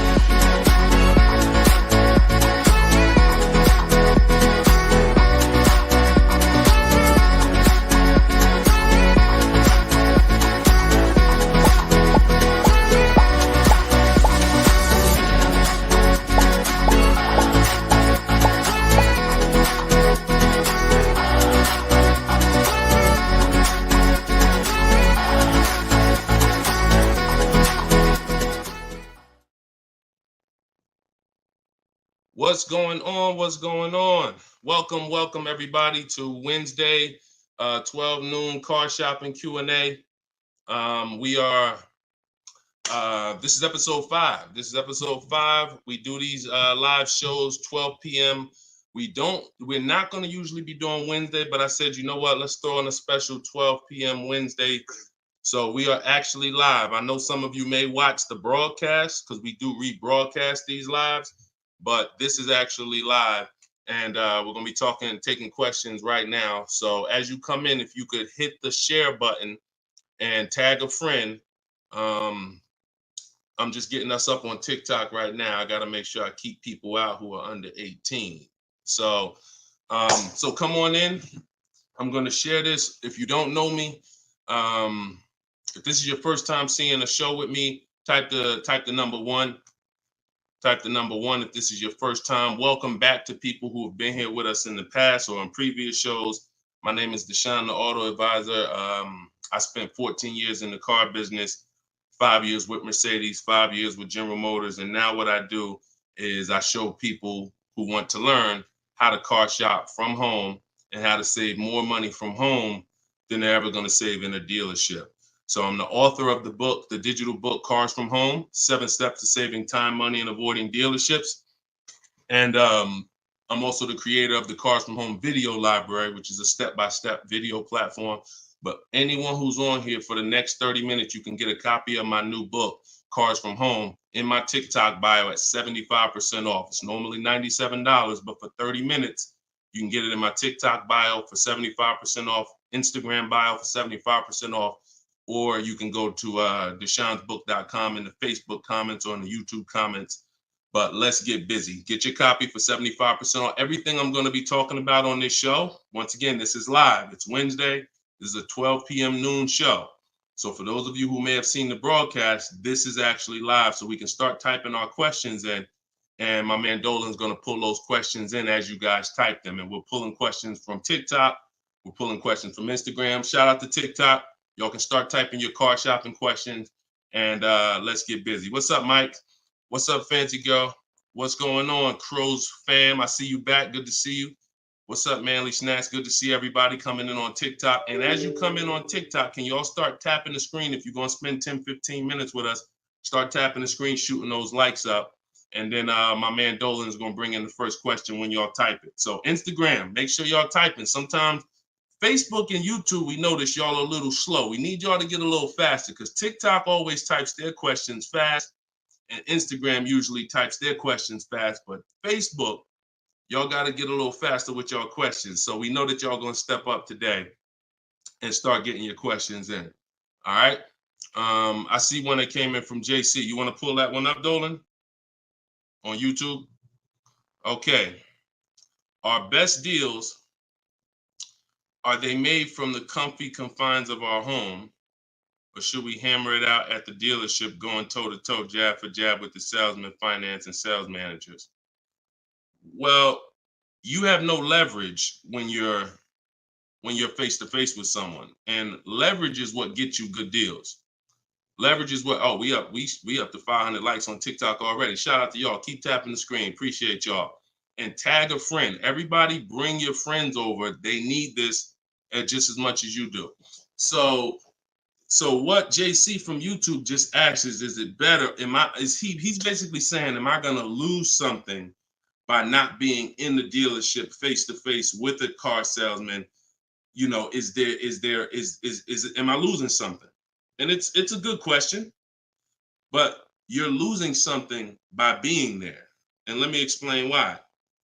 You're losing something by being there because your leverage in a negotiation, it comes from you talking to other people and having other offers. Let me give you a real example so that you can really understand that. When people are negotiating for your business, you're going to save the most money without trying. You go into the supermarket. Do you have to try to find the best deal on laundry detergent? Do you have to try to find the best deal on, anything, spaghetti sauce? No. Why? Because companies are actually hoping that you look and see that they're the best deal. Hey, look, we're on sale this week. Hey, look, choose us. They're trying to get your attention. They realize they're competing with all these other brands and they don't mind. So even with a TV, I always use a TV for example. If you go out to buy a TV right now, is anybody on here worried about overpaying for a TV in 2024? Anybody? And I always want to remind people, as you new people come on, this is live. This is Wednesday, our 12 p.m. live call. So our 12 p.m. live show. So you can ask your questions. This is not our rebroadcast. So what is anybody on here worried about overpaying for a TV? Anybody? No. Why is that? Because you already know that companies are competing to sell you a TV. Sony, TCL, Samsung, all of these companies are competing. Therefore, you're not gonna overpay.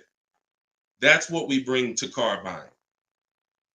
In a nutshell, y'all, if I can wrap up what I'm trying to show you with Cars from Home, the reason why my brand is called Cars from Home, my book is called Cars from Home, my library is called Cars. The reason is because it's a mindset. It's a mindset.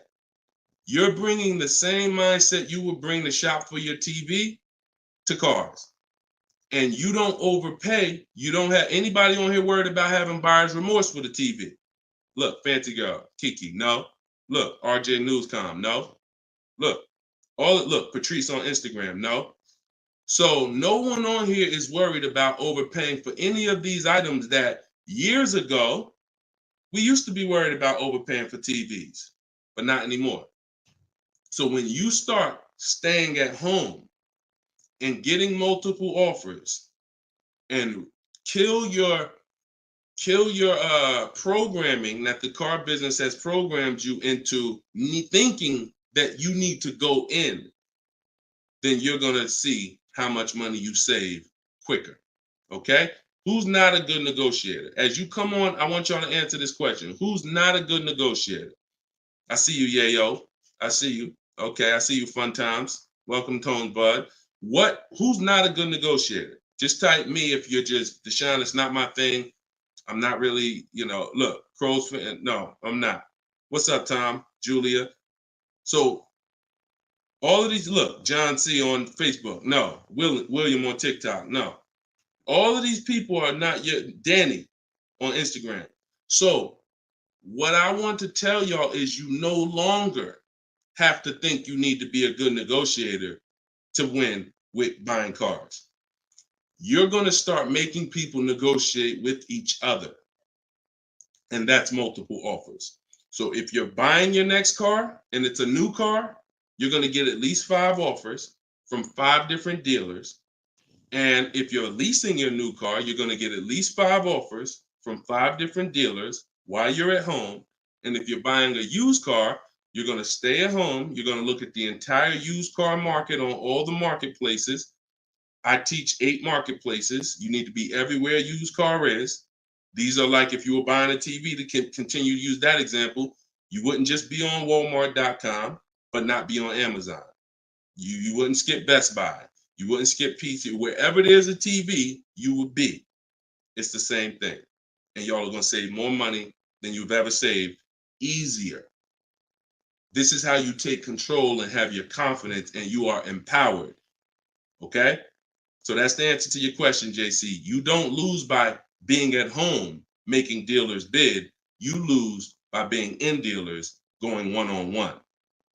Okay, great question. Shoot the next one up, Dolan. All right, this one is Mr. Martinez on TikTok. Do they require a credit check with the request? Now, that's a good question. They'll make you think they do. Whenever somebody requests your credit for a quote, just know that that's a tactic.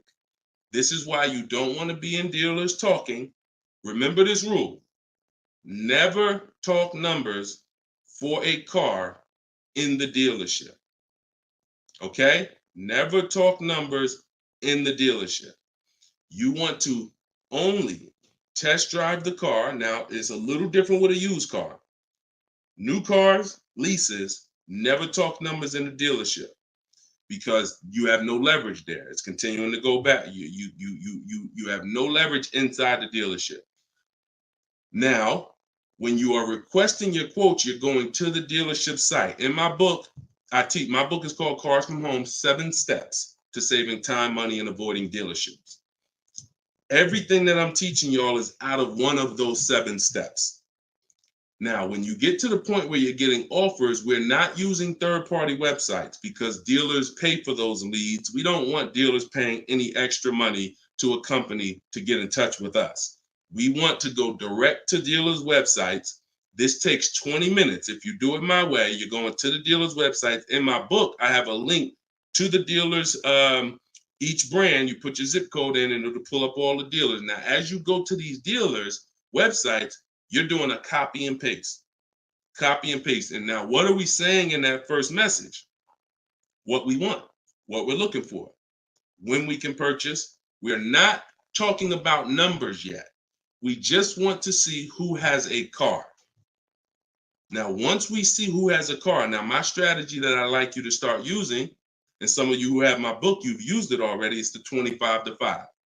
25 to 5 is when you're connecting with 25 dealers online, and the goal is to get 5 offers. So, and the reason why we get 5 offers is because 80% are overpriced. So 4 of those 5 offers are usually going to be overpriced. That's when you know you did it right. So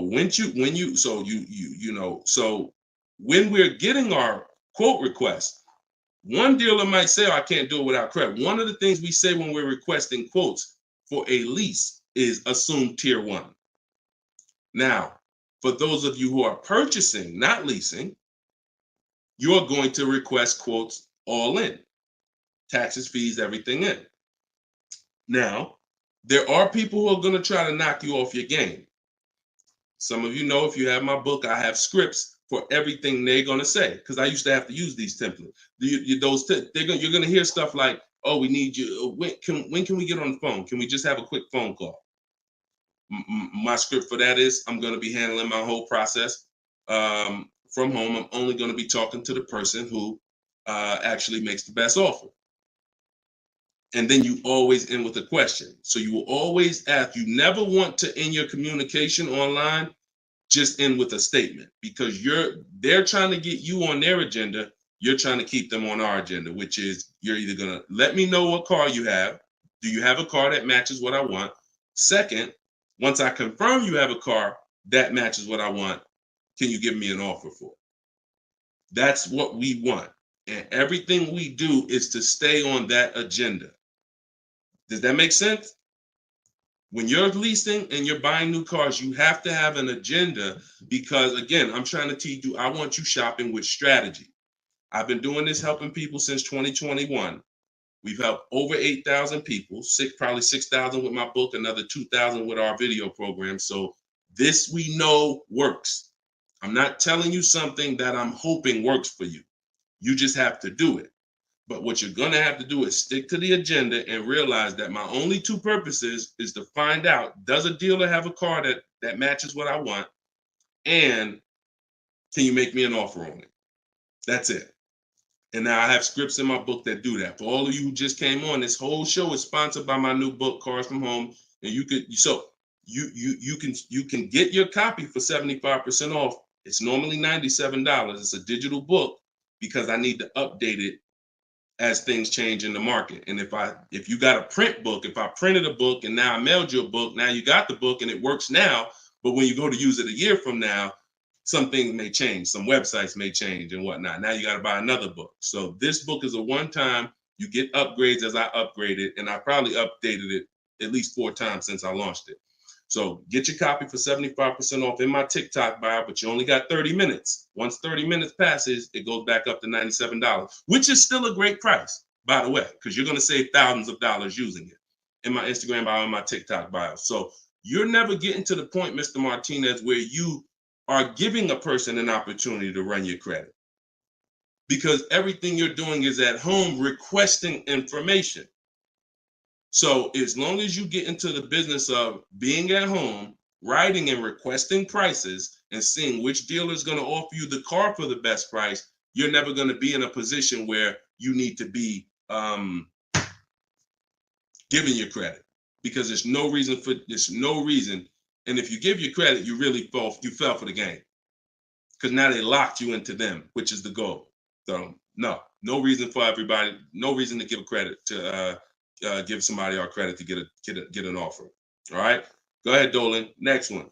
Type your questions. I see a lot coming in from Instagram. I'm in the dealership right now. Vital on Instagram. Keep that up. Keep that up, Dolan. Vital just said I'm in the dealer right now. Now, if you're there negotiating, then you're never going to get the best deal. You're never going to get the best deal. Understand, y'all, I'm not playing games. For those of you who don't understand what we really do here, like, this is Greg right here. Greg used our strategies. He got a $56,000 Kia EV6 win. He got it for $527 a month on his lease, no money down. That's through bids. That's not through negotiations. Danielle's lease, $44,000 Audi A3. She got it for $550 a month, no money down. You know, this is on a purchase here. Sean bought, and some of you may have these cars and look at your payments and you're going to say, Dad, Deshone, I got that same car, man, and I ain't get that price. That's why I'm trying to tell you to listen. And like, we're not regular here. And sometimes I think, like, I'm not the public. I could be in the car business making $200,000-$300,000 a year if I wanted to. This is not God's plan for me. I'm trying to give you the game, but you got to understand who I am. This ship has sailed. We've been doing this for thousands of people since 2021. If you just now here and you just finding me and you haven't used my stuff yet, like, you missed it, but understand, don't keep missing it. This Sean, he got this F-150 Lightning XLT $73,000 truck, brand new truck. He saved over $20,000 getting bids my way. And the people who learn from me, they're never going back to the old way. They're never going back to negotiating and dealing. It only take one time for you to use what I'm telling you and see how quick you buy cars and see how much money you save to realize, oh shoot, I'm never going back to that old way of car shopping again. All right. So if you want to do it, you need to leave that dealership. Unless you're just there to test drive, that's different. So Instagram. Considering leasing a car, but feels like it will keep me constantly having a car payment if I choose to keep leasing at the end. Could you please explain the strategy to leasing versus financing? Absolutely. So when you're leasing, so this is a great question. Somebody said, look, if I lease, I'm going to always have a car payment. That's absolutely true. And so there's two totally different ends of the spectrum, y'all, when we look at how we acquire cars and get the best deals on them. One is a lease. My goal is to drive a new car, always under warranty in most cases, except if I'm a high mileage driver. I'm paying pennies on the dollar compared to somebody purchasing like that same car that Greg got. He's paying $527 a month. That same vehicle would be, it's a $56,000 car. That same vehicle will be $1,000 a month on the car note, at least on a 6-year car note. So I'm paying pennies on the dollar. I just had somebody today, he's going to pick up a brand new Kia Telluride. He got a payment of in the 400 range of $42,000 Kia Telluride. Once he negotiated it, he decided he was going to put $2,500 down because he wanted his payment where it was. But he already had a ridiculously low payment. It was like a 1.1% lease deal on a Kia Telluride. I told him, I said, you know that same Kia Telluride, $42,000, that would cost about $800 a month to purchase? He said, yeah, I know. I used to buy one. I used to buy mine. He actually had one. It got totaled. So he knows how much he was putting into that vehicle before he actually figured out he's not an 8-year person. So if you're not keeping your cars 8 years, you should be shopping for aggressive lease deals because it's pennies on the dollar. And we shop with bids because it's easy. It's fun. We're in control. And that's the way we do it. Now, the other side of the spectrum are long-term vehicles that are going to be what we call a keeper. If anybody who has a keeper in their household, type a K. If you have a vehicle in your household right now that you've had for more than 8 years, type a K. Type a K. Type a K. As you come in, y'all, if you're on Instagram, could y'all hit that paper airplane? It looks at the bottom of the screen. It allows you to share this broadcast with your friends. And could everyone who shares, could you share this broadcast? It does help. It matters. And I'm never going to stop asking for it. And I'm never going to stop appreciating the people who share. I appreciate you guys. And your friends will appreciate you more than anything, more than even I appreciate you. When you tag a friend who doesn't know me and they're car shopping, they'll appreciate you more than even I appreciate you. So, okay, all right. So we got John on on Facebook. We got Michael. We got hold on, let me see. Acura MDX. Rob Korn got an Acura MDX on Instagram. He's had it 195,000 miles. So these are what we call Derek on TikTok, Donald on TikTok. These are what we call keepers. These are vehicles that, someone asked a question about understanding if I always have a car payment, if I lease, can we please explain the strategy of leasing versus financing? I just told you the benefits of leasing. Now, all those benefits come at a price. Now, the other side of the spectrum is the long-term keeper vehicle where now we have outlived depreciation because the unseen expense is the one that's killing you. The unseen expense is depreciation. When you buy your car today for $30,000, tomorrow it's not worth $30,000, right? Tomorrow. You can buy a car today for $30,000 and bring it back to the dealer tomorrow. They're not just giving you your $30,000. You've lost money in one day. That's depreciation. Now you can sit that car outside your house and you can have that car. You don't drive it 1 mile. You never even touched it. And you go out there and a year later, is it worth $30,000? No, right? You never told, but Deshone, I didn't even drive it. But you understand, it's not worth $30,000 anymore. It sat there for a year. Now it's probably worth $24,000. That's depreciation. So some of you have been trained to think, oh, well, I buy my cars because I don't want to pay for the mileage. What I'm trying to get you to understand is when you understand depreciation, you're going to see not only do you pay for the mileage, whether you buy or lease, you pay for the car whether you drive it or not when you buy. Does that make sense? Type clear if y'all are clear so far on this, on these principles. Because it's bad information that's been fed to you for all these years that, oh, you know what? I like to drive as much as I want. Oh, I like to do everything and I don't want to pay for mileage, so I'm going to buy. But what you're seeing now is, oh, shoot. If I drive no miles, my car's worth less. If I drive average miles, my car's worth even less. If I drive high miles, my car's worth even less. Depreciation. It's the unseen expense. So now our goal with purchasing the right way and picking whether I'm going to shop for great lease deals or whether I'm going to be a long-term keeper is to avoid where the depreciation loses us the most money. The most money. Look, right here, 3, 4, 5, 6 years, you're losing the most money. This is when you don't want to have bought your car and replaced it, because you're losing thousands and thousands of dollars every year. And now many of you have been taught it's okay to switch cars while you're in here, dropping. But going back to the keepers know, all right, I'm switching cars when my value is like this, my depreciation. So all of you who said out there that you got a car that you've had for 8 years, 10 years, 12 years, now you're gonna, here's what proves to you what I'm saying is true. The keepers, which is why I'm trying to get you guys out of that middle, all you 3, 4, 5 year people, 6 year, 7 year people that do not lease. You don't keep your cars long enough to outlive this depreciation, but you don't lease. You're losing the most money by far, thousands and thousands of dollars every car you buy in resale value, because you flip cars, try to trade them in while you just lost thousands and thousands of dollars.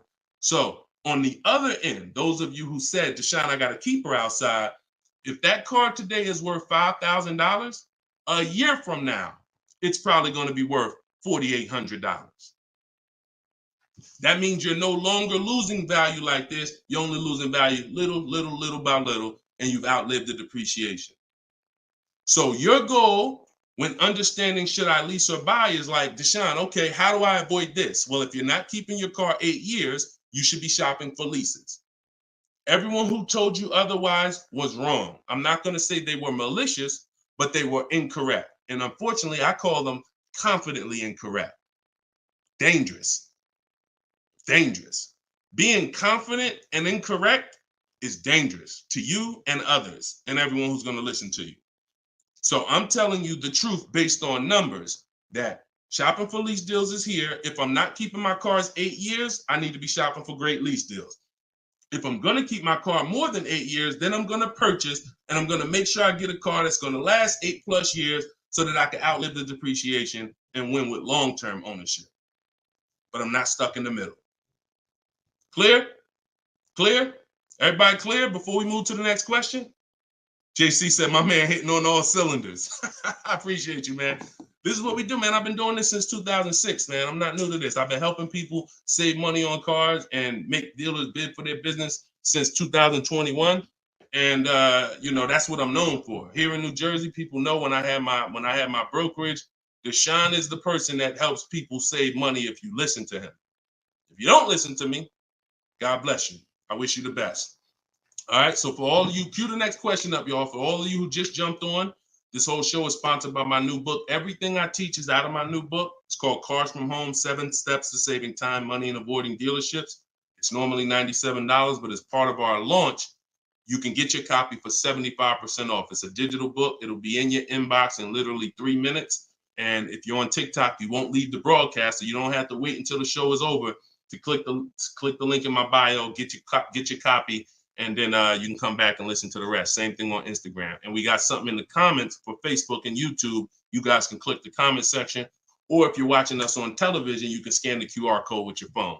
All right, let's go, Dolan. Shoot that next one up, brother. Let's keep these questions coming, y'all. Keep typing them. And again, we're live right now, Wednesday. This is our Wednesday 12 p.m. live stream. I want to make sure I keep saying that because we broadcast these shows all day long so that some of you could tell your friends if they missed the live show, they can still see the broadcast. But right now, it's Wednesday, and this is our 12 p.m. live. So ask your questions. This ain't a rebroadcast. JC said, could you please share with us your insights on how to best eliminate dealer add-ons, addendum lists from the deal? Example, windows etching, low jack, nitro in the tires, Scotch guard. Okay, you name it, whatever. I always say this, and I have a video that has done well. It's been seen by several people, and it says we don't negotiate with dealers with fake fees. You can see, what I need you to know is 80% of dealers are overpriced. 20% are trying to beat their competition, and they don't mind competing. These are the best people in the world. These are the people you want to find and buy from. But there's 17,000 new car dealers in this country.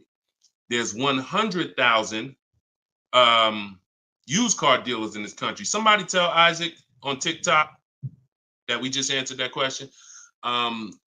So if there's 17 million new car dealers in this country, 17,000 new car dealers in this country, and 100,000 new car dealers, used car dealers, and 80% are overcharging, then you need a strategy to find the 20%.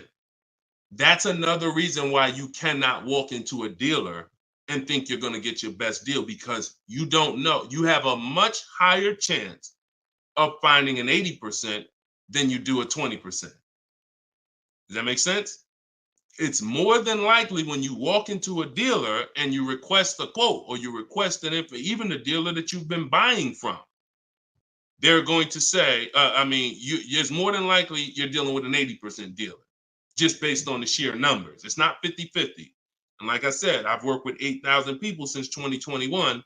We have the data to show this is not 20% is who you're looking for. That's who we're looking for. So what we do is we need to sort for them. We're not looking to walk in. We're looking to stay at home and sort for them. The 80% are going to do what the 80% do. To answer your question, JC, I'm not interested in getting an 80% dealer to take off their fees, because that's not what they do. Thanks, Carter's dad. That's not what they do. They charge fees. People pay fees. People who walk into them and buy the old-fashioned way. Your friends. Some of my friends who don't know me, most of my friends know me though now. So, pretty much everyone that knows me in real life uses what I teach. But some of your friends, pretty much any of your friends that ain't doing what we teach, they're out there walking into dealers. And the 80% are going to do what the 80% do, as long as people keep paying it. As long as people, all right, man, well, look, you're going to have to take some of that off. It's made up to begin with. So how do I win if you're taking off $2,000 of fees you made up, and then I think I won? How's that a win? So the tactic is, the worst kind of people are going to start so high. It's called padding the deal. So when you walk into the dealership, I'm padding the deal if I'm the worst kind of person. If I'm somebody who I bounce from dealer to dealer, I make a lot of money, but my customer service scores are low, but I make a lot of money, so I always have a job. Now what I'm going to do is, you're going to sit down, and I'm going to say, all right, which car are you looking for? Which car are you looking for, Diana? All right, Miss Roberts. All right, here's what we're going to do. Okay, so it's going to be working out about $650 a month. All right. Shoot, that seems kind of high. Here's the problem when you're in a dealer. You don't even know if $650 was the right starting point. Maybe the real starting point was supposed to be $550. But I'm going to start you at $650 because I know psychologically you need to think you won. See, pay attention to this. Pay attention to what I'm telling you. Selling you a car, the way the car business has programmed you, it's not about you winning. It's about making you think you won. It's a psychological game that car salespeople are trained heavily for. So when you come in and I tell you it's 650, or when you look at that car and you see it and you're like, the window sticker says 42, but when we sit down and I say, okay, we got this fee and we got that. All right, so asking price is 45,700. And you're like, wait, but the window sticker says 42. But yeah, these are the add-ons that we have. All right, now I'm starting so high that I can take off money to make you think you won, and I still end up winning because I really didn't take off anything. So this is why we don't play the games of back and forth with fake fees. What we do is we sit at home, we get bids, we look at, if we're looking at pre-owned cars, we're looking at the marketplaces, we're narrowing it down, because my strategy for shopping for used cars is different than new cars. New cars and leases, we use something called the 25 to 5 strategy. That's when we reach out to 25 dealers to get 5 quotes. Used cars, we use the multiple marketplace strategy, where we go to all the used car marketplaces and now we look at what the low price is in the market and we sort it down to our top 3, top 5. And then we take it, we got to make sure there's no fake fees on them, because that's a tactic they'll use on used cars. Fake fees, put a price out there. So everything is a screening process. That's what I want you using, a screening process, a sorting process, so that the best deal reveals itself. You don't negotiate for it. But we don't try to turn 80% dealers to 20%. They're never going to be that. Maybe they will if we change the whole industry, and they won't be able to keep their job if they don't change. But for today, 80% dealers are going to do what 80% dealers do. That's not our job. Our job is to find the 20%. Clear? Good question. Great question. Shoot the next one up, Dolan. We're live, y'all. This is Wednesday. This is episode 5 of Car Shopping Questions and Answers. We don't usually do a live show Wednesday. It's usually Monday, Tuesday, Thursday, and Friday at 12 and 3 Eastern time. So that's the schedule. If you're like, man, Deshone, I want to make sure I tell my coworkers, I got people in my church, they need to see this. Tell them Monday, Tuesday, Thursday, Friday, 12 p.m., 3 p.m., we're here live. But all day long, we rebroadcast these lives so that even if they miss it, they can watch the show and watch the rebroadcast. Go ahead, Dolan, shoot the next one up. What if your car is damaged and you want to trade it? Okay, great question. And what you'll notice is a lot of people are going to ask the same question you have, because many of you are in the same situation. So what if your car is damaged and you want to trade it? It depends on how bad the damage is affecting the value, in my opinion. So let's say you have a vehicle that is barely drivable. You're selling it in its worst condition, and it's making, example, let's say you got a BMW, older BMW, the transmission's slipping, or the transmission's out, it doesn't drive, or it needs an engine. Something where literally the integrity of the car is totally compromised. That car is almost worthless. That car is going to be worth $500, $1,000, depending on the year, the mileage, $1,500. Meanwhile, if you put a used transmission in, this is why I'm an advocate. I preach you should always have a great local mechanic, a great local service shop in town that you use when your car has no warranty left. You must have this if you truly want to win, because these guys are usually 30, 40% of what a dealer is going to charge, because they don't have that overhead. So what I'm doing, if I got an older BMW, no transmission, a Nissan, no transmission, I'm going to get a transmission from a salvage yard to get a used transmission, a used engine, pay $2,500, drop that in, and then sell the car like that. And I can tell you that that's what my father did. Like, my father bought a GMC Envoy 2009, maybe 4 years after he bought it in 2013. So it was 4 years old when we got it for him. Then maybe 3 years after that, the engine went. So he got a used engine. He's been driving that car since like 2017 with the used engine, and he's getting ready to sell it, and he'll probably get $4,000 or $5,000 for it on Facebook Marketplace, because he's a low mileage driver. So you see how literally he could have went from switching a car when it was in its worst condition taking a loss for it versus investing the right money with the right person, getting the right engine, right transmission, drives it for a couple more years, and then can still pull a couple $1,000s out of it. Y'all clear? Y'all see how? Y'all see how? Type dollar signs if you understand that. That's the win right there. Not taking the loss and saying, all right, let me just get out of this car, it doesn't drive, and just taking the L. Big financial loss. Now, if you don't have major damage, then I wouldn't say fix it. If you're gonna go and you got a couple nicks on the car, then it might cost you $500-600 to get the nicks touched up, but then the value of the vehicle only changes by $500-600. So it was really a wash. You put 500 out, the car's worth 500 more. You want to only repair stuff that when you spend the money, you get double back what you spent. I put 2,500 in, it increased the value of my car by $5,000. And that's typically my opinion and my rules on how I like to operate when it comes to damage. Yes, I'm actually live right now. And why is your name the Auto Advisor? We got the Auto Advisor on TikTok. Go ahead, shoot the next one up, Dolan. All right, this one from YouTube. Alberto Romo.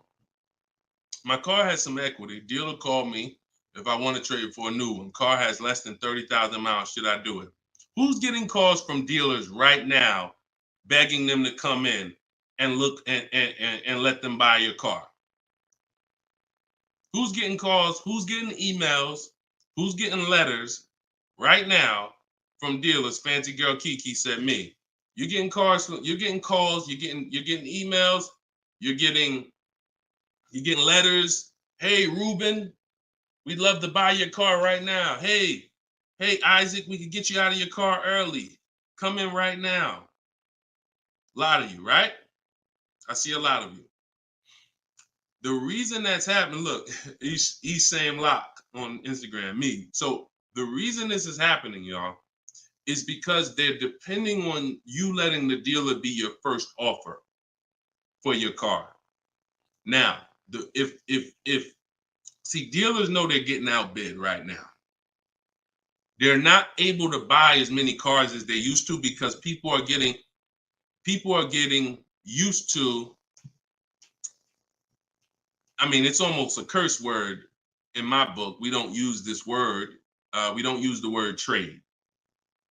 And some of you who have seen me in the past, you know we don't use the word trade. There's only one scenario where we need to trade, and that's if we have too much negative equity. The reason why we don't trade is because trading is not a bidding system. There's 3 transactions that you've been trained to give to a car dealer. One is buying a car from them. That's its own transaction. I bought a car from you. The second is getting the loan from them. That's another transaction. I got a loan from you, because there's other companies out there that only give loans. They don't even care if you buy a car. They don't sell cars. They give loans. That's a clue that there's money in the loan business. Now, the third transaction is people who want to buy your car. When you give your car to the same dealership, you gave them your old car, that's one transaction. You gave them your loan, that's another transaction. And you gave them the purchase of a new car from them. That's 3 transactions. And most times you didn't get bids on any of them.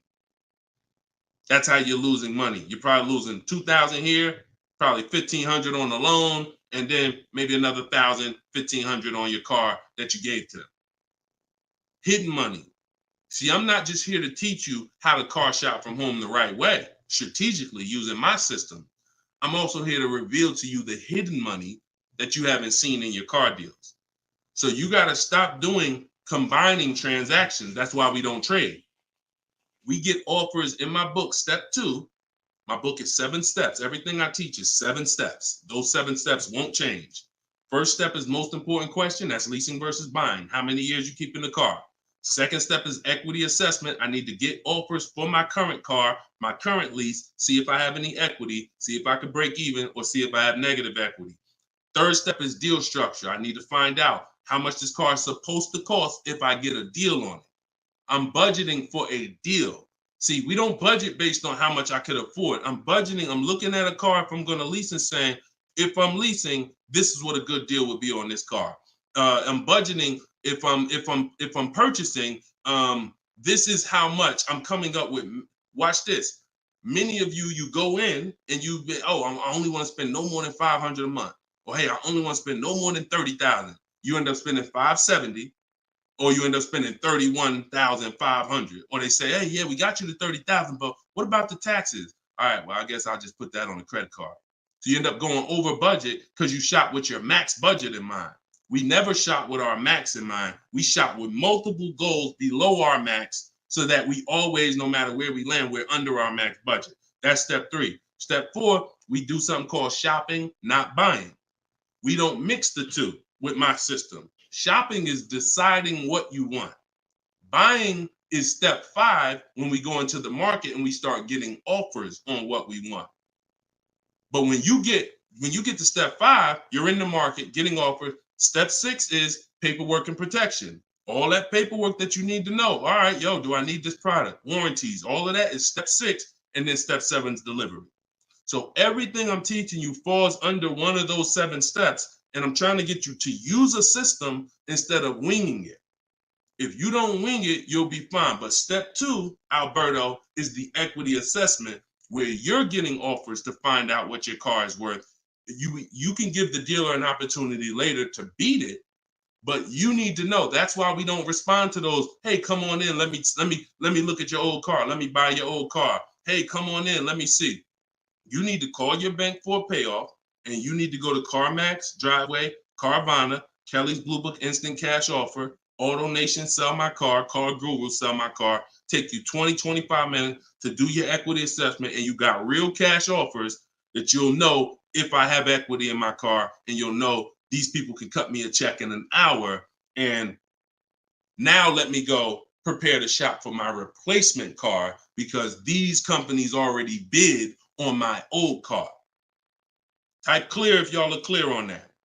That's the equity assessment. That's my 7-step system. That's why my book is called Cars from Home, 7 Steps to Saving Time, Money, and Avoiding Dealerships. All right. All of you could get a copy. You could get your copy for 75% off. It's normally $97, but as part of our launch, you can get it in my TikTok bio for 30 minutes for 75% off. Once the timer goes back up, once the timer expires, it's back up to $97. So get your copy before the timer runs out. Same thing with Instagram. Go to my Instagram bio. You'll have it 3 minutes and you come back to the show. And if you're on Facebook or YouTube, we got links in the comment section for you. All right. Great question, though. Look, go ahead. Shoot the next one up, Dolan. It said, this man, bro, spitting gold fire for real. I hope this isn't going over anyone's head. Me too, bro. Listen, me too. Keep that question up. Fancy girl Kiki from TikTok. But me too, bro. Like, I'm sitting here, man, and I pray every day that the Lord help me to look. I want you to even see. I gotta unlearn. That's why I represent this brand. I got to unlearn. Like, I have been programmed, and the people who programmed me have actually programmed me because they make more money by me staying programmed. So some of you, it's unfortunate, are not going to spend $24. You're not going to spend $24. Now, I had people get the book for $97. It's people that might be on here that say, man, I got the book before we even had this sale. $97, but some of you are not going to spend $24 to get the book.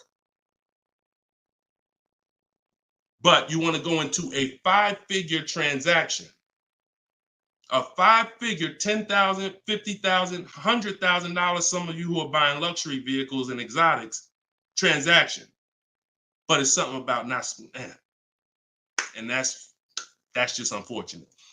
All right, fancy girl Kiki from TikTok. Is it true that you can have your down payment go towards your payments? So all right. So when we're working out our loan, again, this is still combining the loan and the purchase of the car. Because when you're actually trying to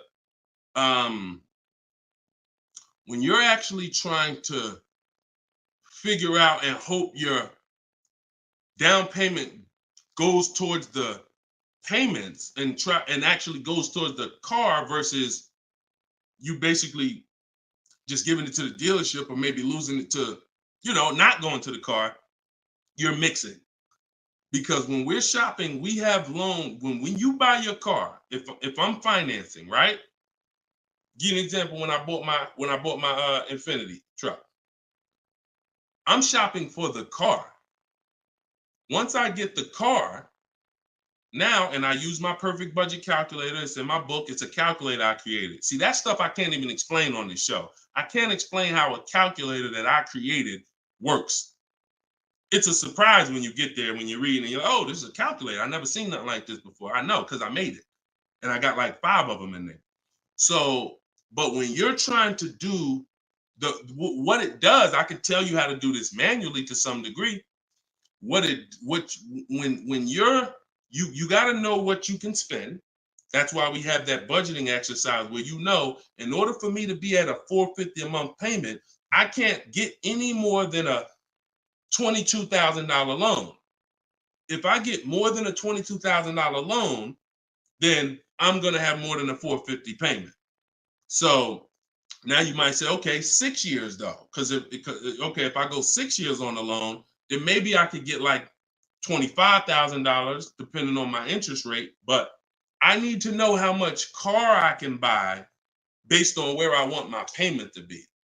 So now once I establish that in a budget exercise, you can do that with some calculators online, try to, but you have to account for taxes. The reason why these calculators don't work well, because they're not going to account for the taxes. They're not going to account for, any down payment you want to put in, and they're not going to account for any equity you may be getting. And then they're not going to give you these goals for, all right, a 5-year loan or a 6-year loan is 2 different prices. $450 a month for 5 years is not the same as $450 a month for 6 years. If I get a car at $450 a month for 5 years, I got a better price on it than if I got it for $450 a month for 6 years.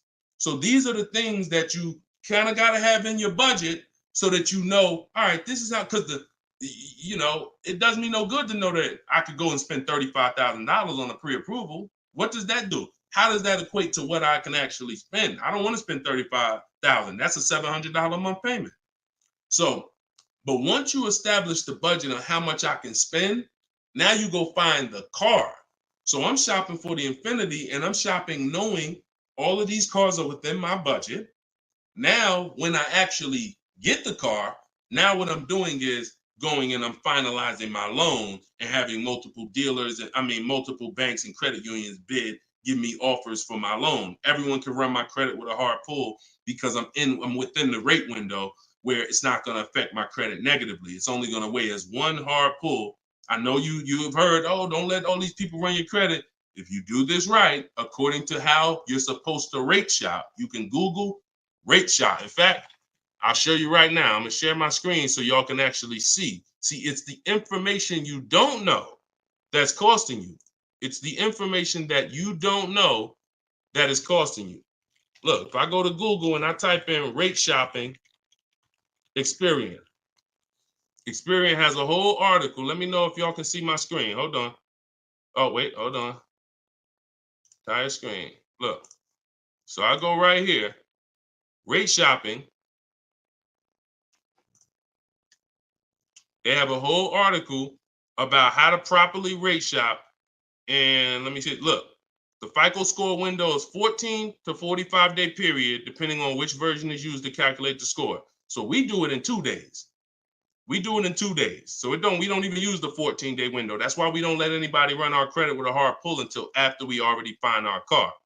So now you come in and you are I'm letting all these people run my credit to get their offers for my loan, their offers for my interest. And then what I'm doing is whoever makes the best deal there, I'm calling the dealer and I'm giving the dealer an opportunity to beat it. Because the dealer has another 7, 8, 10 banks that they might, let me see if I can beat that because I like to earn the business. And that's what I call the bank bidding war blueprint. So I'm putting that when you get my book, you actually get the bank bidding war blueprint because I haven't combined it with my book yet. It's going to take me probably about 30 days to combine it into my book.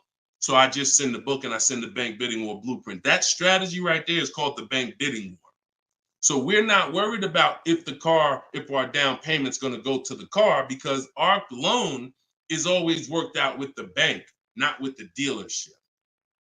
Okay? Separate these things. When you start separating these things like I want you to, you're going to see I can't get into the same trouble I used to get into. Okay? Go ahead. Shoot the next one up, Dolan. Great question. Are you even actively selling cars, or are you just selling books now? No, we're all in the education business. I haven't sold cars since 2020. TikTok, what's the best way to approach a used dealership? From home. All the marketplaces. So you don't want to, if you're shopping for a used car, you cannot afford to miss a place where a used car is. What does that mean? Car Gurus, Auto Trader, Carfax.com, CarMax.com, Carvana, Driveway, eBay Motors. There's 8 marketplaces that we use. Vroom used to be on there, but Vroom's out of business now. So, and we don't use, people will say, why don't you use Auto Tempest because it pulls inventory from all of it. We don't use a third-party site, because what it's doing is pulling, it's not going to pull all the inventory, because no one's going to give this third-party site permission to just pull all their inventory, and now people start going to the third-party site instead of coming to them. So we just go direct to the marketplaces. And then the first thing we're doing, once we know our budget and what we can spend, we're going and we're looking for our car. But we are not going, the first thing you need to do if you want to get, y'all know, like, what I'm famous for is teaching people how to get below market deals from home. Below market deals. When you're getting below market deals, you have to realize there's 2 other categories of most people paying. Some of you have been paying market value. Some of you have been paying above market value. So below market value means there's 2 categories that we want to buy below what they're paying. Okay? So we got to have that in our mind. Below market. Like when you look at Eddie. Look at Eddie. This is 2023. This was last year. Still coming out of low inventory. He got a 2023 Camry hybrid. And the hybrids last year, they were on fire. On fire. Like, so they were still charging $2,000, $3,000 over sticker price for the, he got $2,086 under MSRP getting bids. That was his lowest bid. Okay? He said, I had a 1-week window. So those of you who are like, Deshone, I need a car in a week. When you get bids, it ain't nothing. He said, I actually completed the process in 4 days. So below market deals where people are paying sticker price and they think they won. You know what? Hey, you know what? The best deal is, at least I didn't get a markup, sticker price. Now, let's get back to approaching the used cars. When we open up when we get in used cars.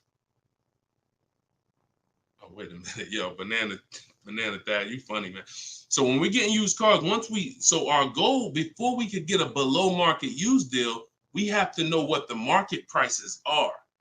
So when we open up those marketplaces, the first thing I want you to do is look and sort from lowest to highest prices on all of them. Lowest to highest prices. Well, the first thing we actually do is start an account. You want an account because we want to get alerts of all new inventory. So we start an account on all the marketplaces that we can start an account on.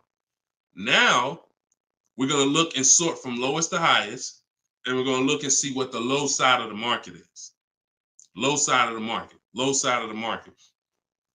Now I might say, okay, the low side of the market is about 22, 23. If you're doing it right, you're always going to have prices that are $3,000, $4,000, $5,000, $6,000 more. If you don't see that type of spread, you're not doing it right. So now we know this is the low side of the market. Now here's what comes with the low side of the market. Bad Carfaxes, frame damage, salvage titles, sketchy history, Damaged cars, that's good. That's what comes with it. What we're looking to do is see where those cars are priced at, and we're looking to be right above them. And from there, we have a particular system of how we're going to sort based on title history, service records, extremely important. We will not buy a used car without great service records. Then we go to accident history. There's a couple different types of accidents: serious accidents, airbag deployed, vehicle towed. All of this is serious accident. I appreciate you, JCAA. Shout out to the sharers on TikTok. Now we go to, then we need to verify there's no bogus fees, because that's a narrowing down. Now that'll narrow us down to like a top 3, top 5, top 7. But some of those vehicles are going to have bogus fees, guaranteed, guaranteed. And this is not always happening day one. That's why I don't want you waiting until you need a car to go shop. I want you in the market early, a month, 2 months, 3 months before you need a car, so that you can watch the market. And when you can watch the market, you have much more leverage. You have much more flexibility. You can say no. You can see where the price trends are, and you can get alerts. Many times, it's the alerts of the new cars that's going to be the car you take down. Because when you once you know the low side of the market, now you're getting alerts. Every new car that hits the market, boom, soon as it hits, I can look and see, oh, that's priced on the low side. Now I look, oh, shoot, frame damage. Oh, shoot, salvage title. Oh, shoot, whatever. And eventually one pops up and you're like, oh, good Carfax. Oh, good title history. Boom. And now we're preparing to get ready to take that car off the market. We can't test drive used cars until we're ready to buy them, though. That's the only reason we can't do 100% of our used car deals from home, ever. New car deals, we've had people throughout, use my book, in my course, everything. 100%. Dealer delivers the car. That can happen. New cars and leases, 100%. Used cars, we can't. You must go to the dealer. You must see the car. You must drive it. And then that's when you're taking that deal across the finish line right then and there. Okay? That's a overview of what I call my multiple marketplace strategy. If you do that, you win. I mean, there's no guarantees in life. So I'm not here to guarantee, but I am here to say, you haven't had strategy. When you're using strategy and boundaries, you haven't had boundaries or strategy. You add boundaries and strategies to your car buying, 99 times out of 100, you're going to win more than you used to win. All right? Go ahead, Dolan. Shoot the next one up. Does your book teach how to sell and grow? I don't really know what that means. Sell and grow. This one's from TikTok. Do I get a discount for paying cash for a car? No. I know a lot of people told. Who was taught you get a deal for paying cash? Type a $sign if you were taught you get a better deal for paying cash. I got the book, the cheat sheets, awesome. Service connected. Don't use the cheat sheet. If you got the book, scrap the cheat sheets. The book is the nuts and bolts. The cheat sheets is an overview. I see you though. Use it. Win. So, all right. So you got Gina VL. You got I don't want to butcher your name, so I'm not even going to try. I see you on TikTok, though. I see Cozy Boy Nesto on Instagram. Okay, Monty. So my question was, who was taught you get a better deal by paying cash? All right. Now, I said type a $sign if you've ever heard this. Now, I don't want you operating with bad information. Let me tell you where this came from. And remember what I said earlier in the show. Earlier in the show, I told you, the car business is not about you winning. If you win, great, but it's about making you think you won. And I can only make you think you won based on what you tell me you need in order to feel like you win. So if you come in and say, listen, man, I'm paying cash, man, y'all got to do something better for me. I'm not going to sit here and tell you, well, you don't get a better deal for paying cash. Now, I would tell you, listen, I'm going to be honest with you. You can get this price whether you pay cash or not.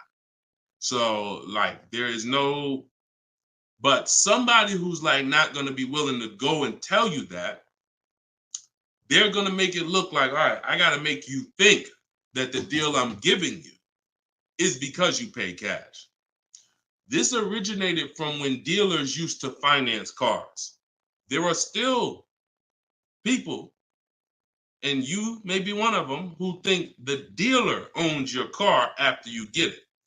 That's why there are people who say if they can't afford a car, they say, man, I'm gonna get a dealer back their car. It's not their car anymore. Unless you're dealing with like a buy here, pay here place where they're actually extending the loan to you, it's not the dealer's car anymore. But back in the past, dealers used to extend loans. They would hold the financing. So if you offered them all the money up front, it was an incentive for them because they knew it guaranteed they get the money now. And it also saved them interest. It saved them, if they were holding the note, then they're still technically paying for that car. And they're like, okay, I could save you another $1,000, $1,500 because you're going to give me all the cash up front. It's not like that anymore. It's not. It literally from the time you leave, the dealership is funded in full in hours. Like by the time you drive off, wire transfer, the dealer is funded for the car. The funds come from Bank of America, Chase, TD, M&T Bank, whoever it comes from, wired to the dealer. From that point, it's between you and who? Who's on the title? Who's the ones calling you if you don't make the payment? Who's the one setting up the car to be taken if you don't make the payment? It's not the dealer, right? It's the bank. So it's always between you and the bank from that point, which is why you don't get an exactly life experience. You're not getting a better deal paying cash. And that's just because that's the way it's set up. Now, the rare exception that you may see, and this doesn't happen a lot, sometimes there's like a low interest rate. Like when I was with General Motors, we might have like all right, you could get 0% interest, or you could get a $5,000 rebate. Only on a new car though. But you can't do both. So if you had somebody who could pay the cash, maybe if they save more money by taking the rebate than they would if they were to take the loan. So in which case, you're not getting a better deal because you're paying cash. It's just an incentive to, you're getting a rebate.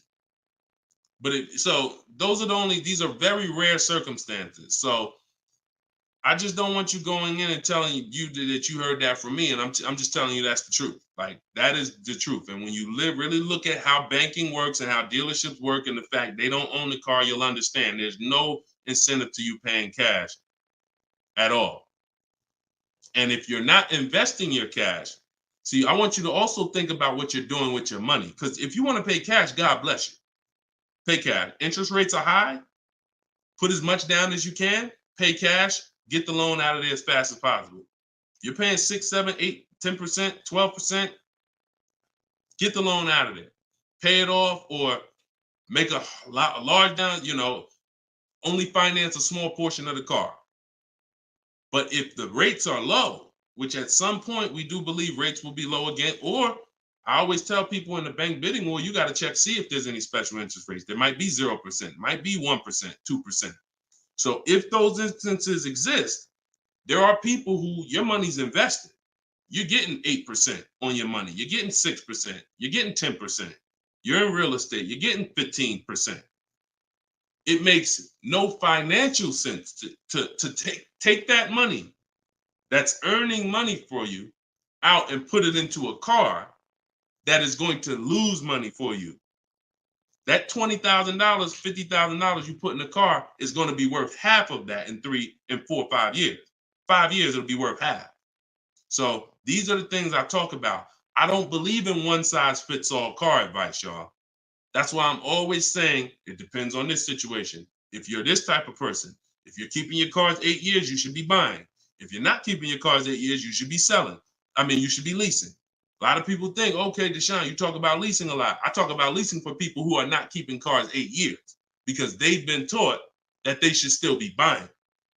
But I'm putting you in the strategy that's custom to your life versus what you've been hearing, which is people telling you, hey, do what I do. Only buy used cars, pay cash for them.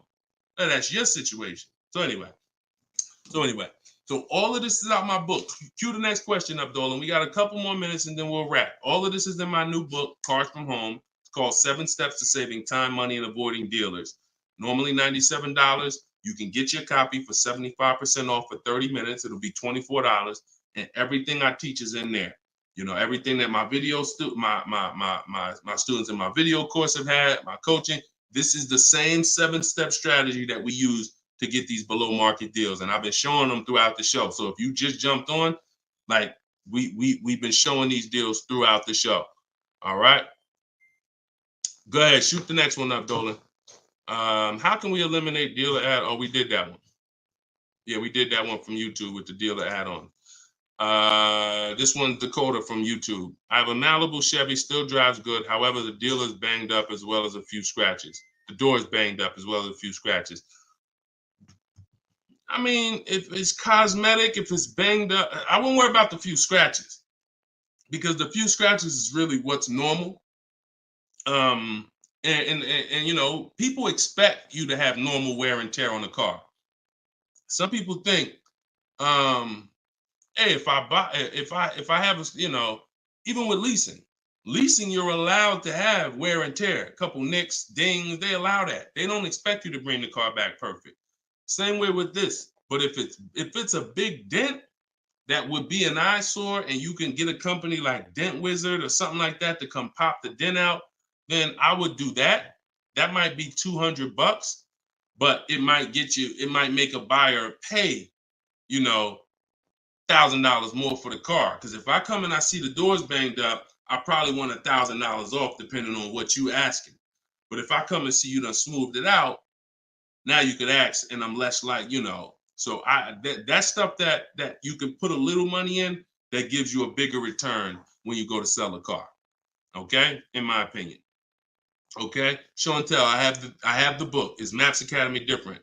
Yeah. Maps Academy is my video program. The book is the 7 steps. I have a video library that's 7 steps in video, and then Maps Academy is, you know, my video program, and I coach people. So we do these Zoom calls, so we make sure we answer questions. So I always say, get in where you fit in.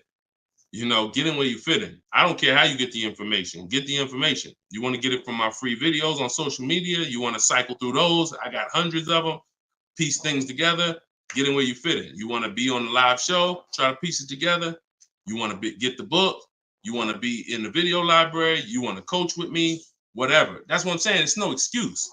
It's no excuse for any of you not to be getting below market deals when the information exists. And it's thousands of people that testify about me. I'm not new here. We got over 2 million followers. If I wasn't helping people, it would have been out by now. Somebody would have wrote by now, oh, this guy don't do what he said. I got thousands of people around this country, testimonials, hundreds that we done just grabbed, boom, boom, emailing us, yo, look at my deal, look at my deal. So it's just, you are just now discovering what we do. But understand, we've been doing this. All right. All right. All right. Go ahead. TikTok. What would be the sweet spot year in buying a used large SUV, Suburban or Expedition? Much as you could afford. You see, so when you look at quality, this is why I like to have multiple goals. Because what I like to do is I like to have a goal, right? 5-year loan, no down payment. That's one price. 6-year loan, no down payment. That's another price. 5-year loan with the money, you know, I might say, okay, if I have to, I can put $5,000 down. You know what I'm saying? Some of you, that's realistic. That's how you look at it. Man, if I have to, I got $3,000 I can put down. If I don't have to, I don't want to. That's why when you use my perfect budget calculator, which is in my book, step 3, when we're budgeting, we're deal focused budgeting. Here's what you want to know. If I want to be at $450 a month, how much is $450 on a 5-year loan, no money down? All right, that's one purchase price. Now, second tier, $450 a month, no money down, 6-year loan. I told you, I pay more if I had $450 for 6 years than I $450 for 5 years. So that's the next step up. Then I say, okay, 5-year loan using my down payment money. And then my max budget would be 6-year loan using my down payment money. But understand, I'm still under my max budget. I don't care if I have to go, and then we have another step where some of you have an old car. You have an older car, you're going to be selling it. You got 3,000 equity, you got 5,000 equity. That's also in there. So then it'll be no down payment, no equity. No down payment, no equity, 6 years. Down payment, no equity. Down payment and equity. See, all of this is below my max budget. Once I do a 6-year loan, my down payment and my equity, I'm not mad because I'm still under my max. Now, if I go above that now, if I wanted to do 5 and now I'm doing 6, or if I want to do $450 a month and I'm doing $480, now I've gone above my max budget. So my system for purchasing, we use this for new cars, used cars. Anybody who's getting a loan, this is what we do. This is in my book. My calculator generates those 6 goals for you. So when we say sweet spot, my first target is that first goal. That's my first target. When I went shopping for my Infiniti, I was looking for a car under that first price. Couldn't find it. Jumped up to the next tier. Couldn't find it. Jumped up to the next tier. And it was my 4th goal is where I found this one at. But I still had like $4,000 or $5,000 more that would have kept me below my max budget. So that's how you want to do it. Shorter loans, no down payment. Longer loan that I'll take is 6 years. I never recommend anything longer than 6 years. And then we start adding those resources that we have to it. And then once we tap out at the top, that's our max budget. 6-year loan, the most down payment money. And then if I have any equity for my car, I'm putting that all into the deal. And then as long as I find a car in any of those, and that's usually like a $10,000 to $15,000 spread, depending on, how much resources you got. That's a couple $1,000s right there. So that gives you the room to bump yourself up without letting a car dealer bump you up over your budget. All right? That's why it's called the perfect budget calculator. And I invented it. All right? Praise the Lord. Listen, I appreciate y'all. We've been on for about 1 hour and 15 minutes. We do these shows live Monday, Tuesday, Thursday, and Friday. Wasn't going to do one today, but you know what? I said, it's Wednesday. Let's jump on. Let's do a live. Let's get some questions. Let's get as many as we can. But this is what we do, y'all. You could tell your friends 12 o'clock and 3 o'clock, Monday, Tuesday, Thursday, Friday. You can meet me live on any of my platforms, Facebook, TikTok, Instagram, or YouTube. And we'll be doing this live Q&A to make sure you guys get what you need to save money and get below market car deals. That is the goal. So for those of you who like Deshone, I appreciate the show, but I want everything in one spot, man. I don't want to even have to come back to this show anymore. That's all in my new book, Car Shopping. It's called Cars from Home, 7 Steps to Saving Time, Money, and Avoiding Dealerships. You can get it for 75% off in my TikTok bio. It'll be in your inbox, and everyone who gets a car, who gets a book, right when you purchase, I give you a support email. So on that last page, you'll see a support email. If for some reason I don't give the support email out to the public because people just be emailing me with questions and all that, I don't do DMs. I don't do none of that because we got too many people to be doing DMs and all of that. Once you purchase this book, you get a support email. If for any reason your book doesn't arrive in 5-10 minutes, check your spam, check your junk folder. But if it's not there, then email us at support and we'll make sure we get you a copy right to you. All right. So use this information, get your book for 75% off. You won't pay the full $97 in my TikTok bio, in my Instagram bio, or in the comment section on YouTube or Facebook. We got a link in the comments for you, or you can scan the QR code. But that's what we do, y'all. Below market deals. That's the goal. Keep unlearning, keep relearning. I appreciate you. All right. See y'all on the next live.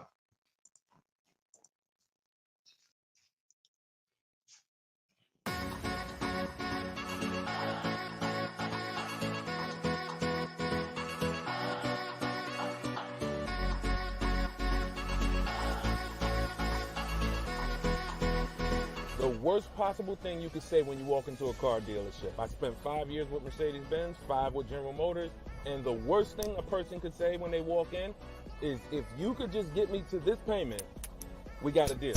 So your loan's probably still like 19, which means you got to pay to get out. You're upside down. It's called negative equity.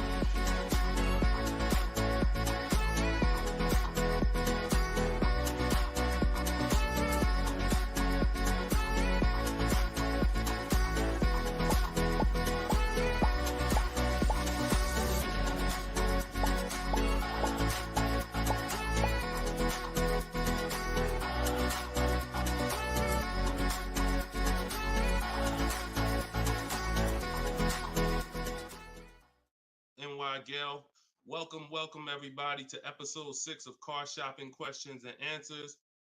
I am your host, Deshone, publicly known as Deshone the Auto Advisor. We do these shows Monday, Tuesday, Thursday, and Friday live at 12 p.m. Eastern Time and 3 p.m. Eastern Time. So I know some of you may see our live rebroadcast. That's for you to tell your friends about. That's when you can't make the show, you catch the rebroadcast. But those are the times that we're live. If you don't know me, I'm the author of the digital book Cars from Home, 7 Steps to Saving Time, Money, and Avoiding Dealers, currently rated 4.94 on Goodreads.com. So thank you to everyone who has reviewed the book, the digital book. All of you can get the copy for 75% off during the show for the next 30 minutes. You'll see when you click the link in my TikTok bio, there is a link, there's a button for you to get 75% off. So you won't pay the normal $97 price. Same thing with Instagram. And you guys on Facebook or YouTube, you can click the button in the comments and you can get your copy. So come on in, start typing your questions. We do this, we do rapid fire Q&A. I see a lot of people coming on the TikTok, and we got Dolan pulling questions. So no matter where you're watching us from, type your questions and we're going to pull them into the live show and we'll get them answered right now. All right. So I'm excited about this show. I see we're continuing to see people getting below market deals. If you don't know that the goal is for you to get below market deals, and the goal is for you to not spend more than 30 minutes in a car dealership. I spent 14 years in car dealerships. So you're not learning from somebody who's just like you. I'm just like you in that, I buy cars, I lease cars. That's the way we're similar, but I'm an insider. I'm an auto industry insider.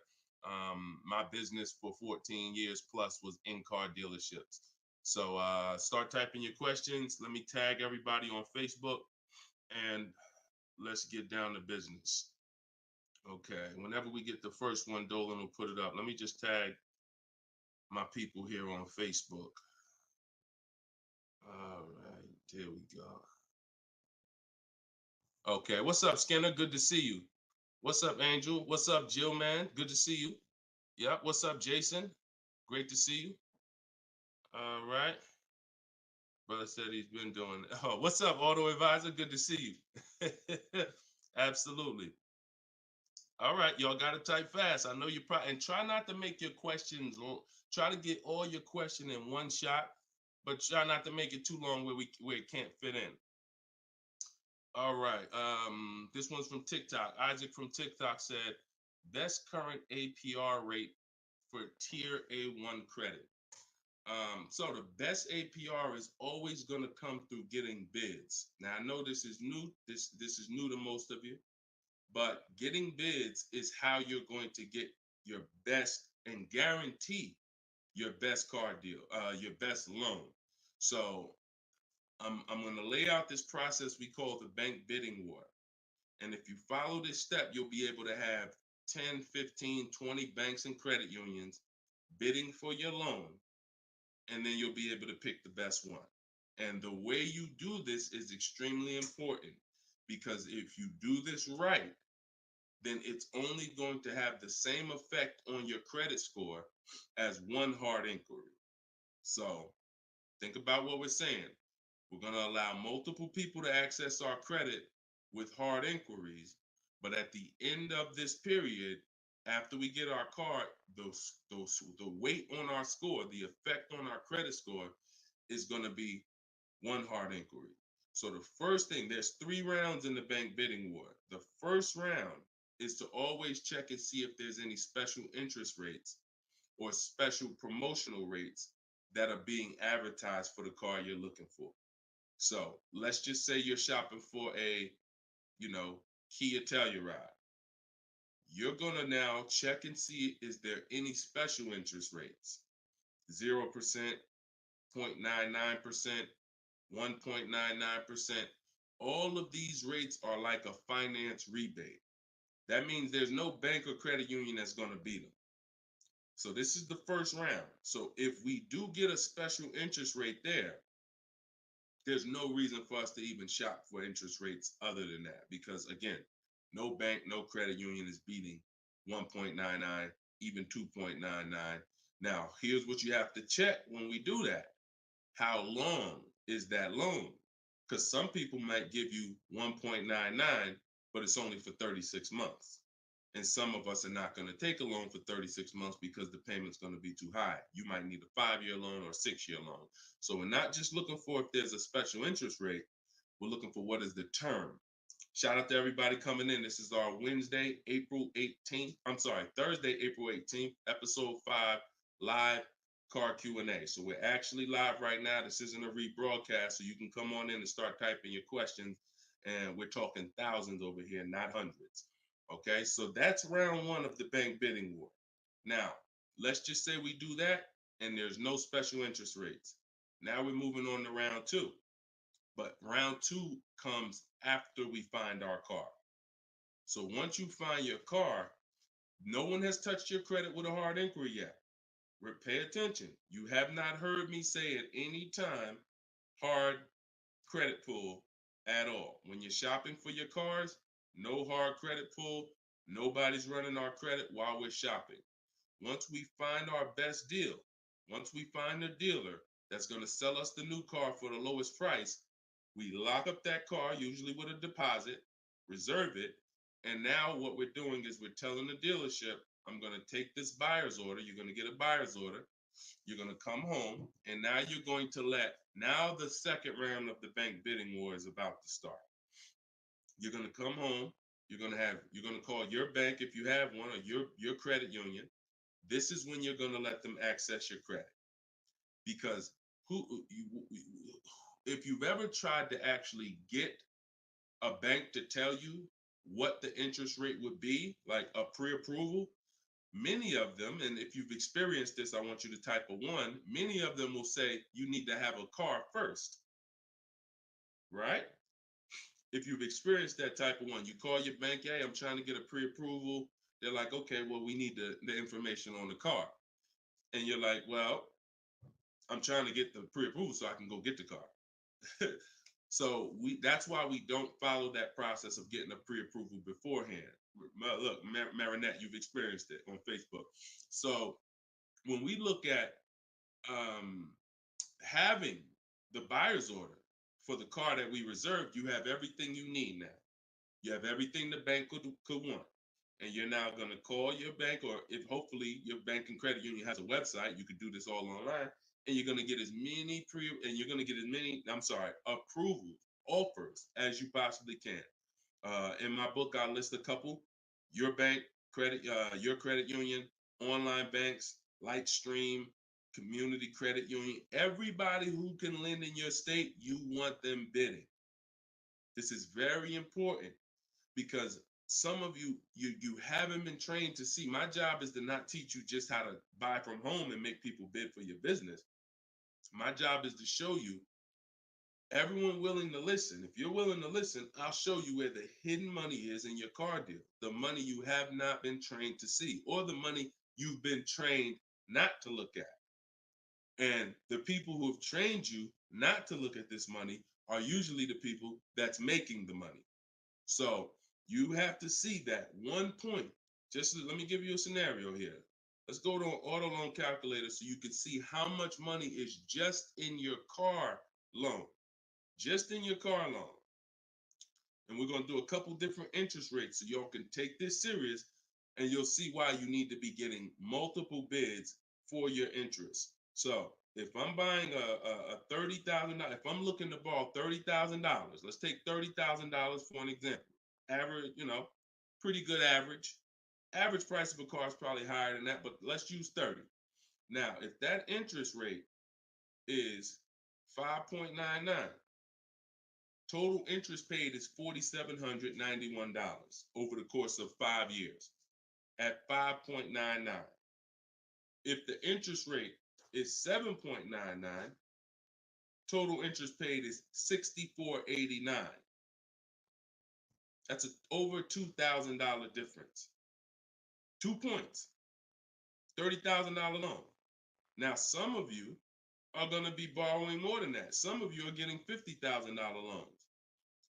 Interest at that same 7.9 on a $50,000 loan is $10,815 over 5 years.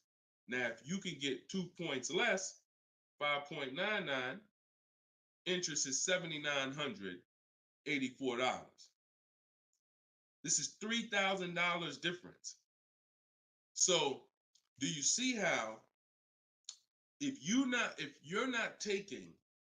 getting the best loan offer just as serious as you're taking trying to get the best price, you get a good price and then you'll give it back to the bank who's giving you the loan. So this is why we get big. So we're now going to let all these people run your credit. This is when you do your hard inquiry. You don't do it before this. Hard inquiries, credit unions, online banks, your bank, your credit union, everybody's bidding now.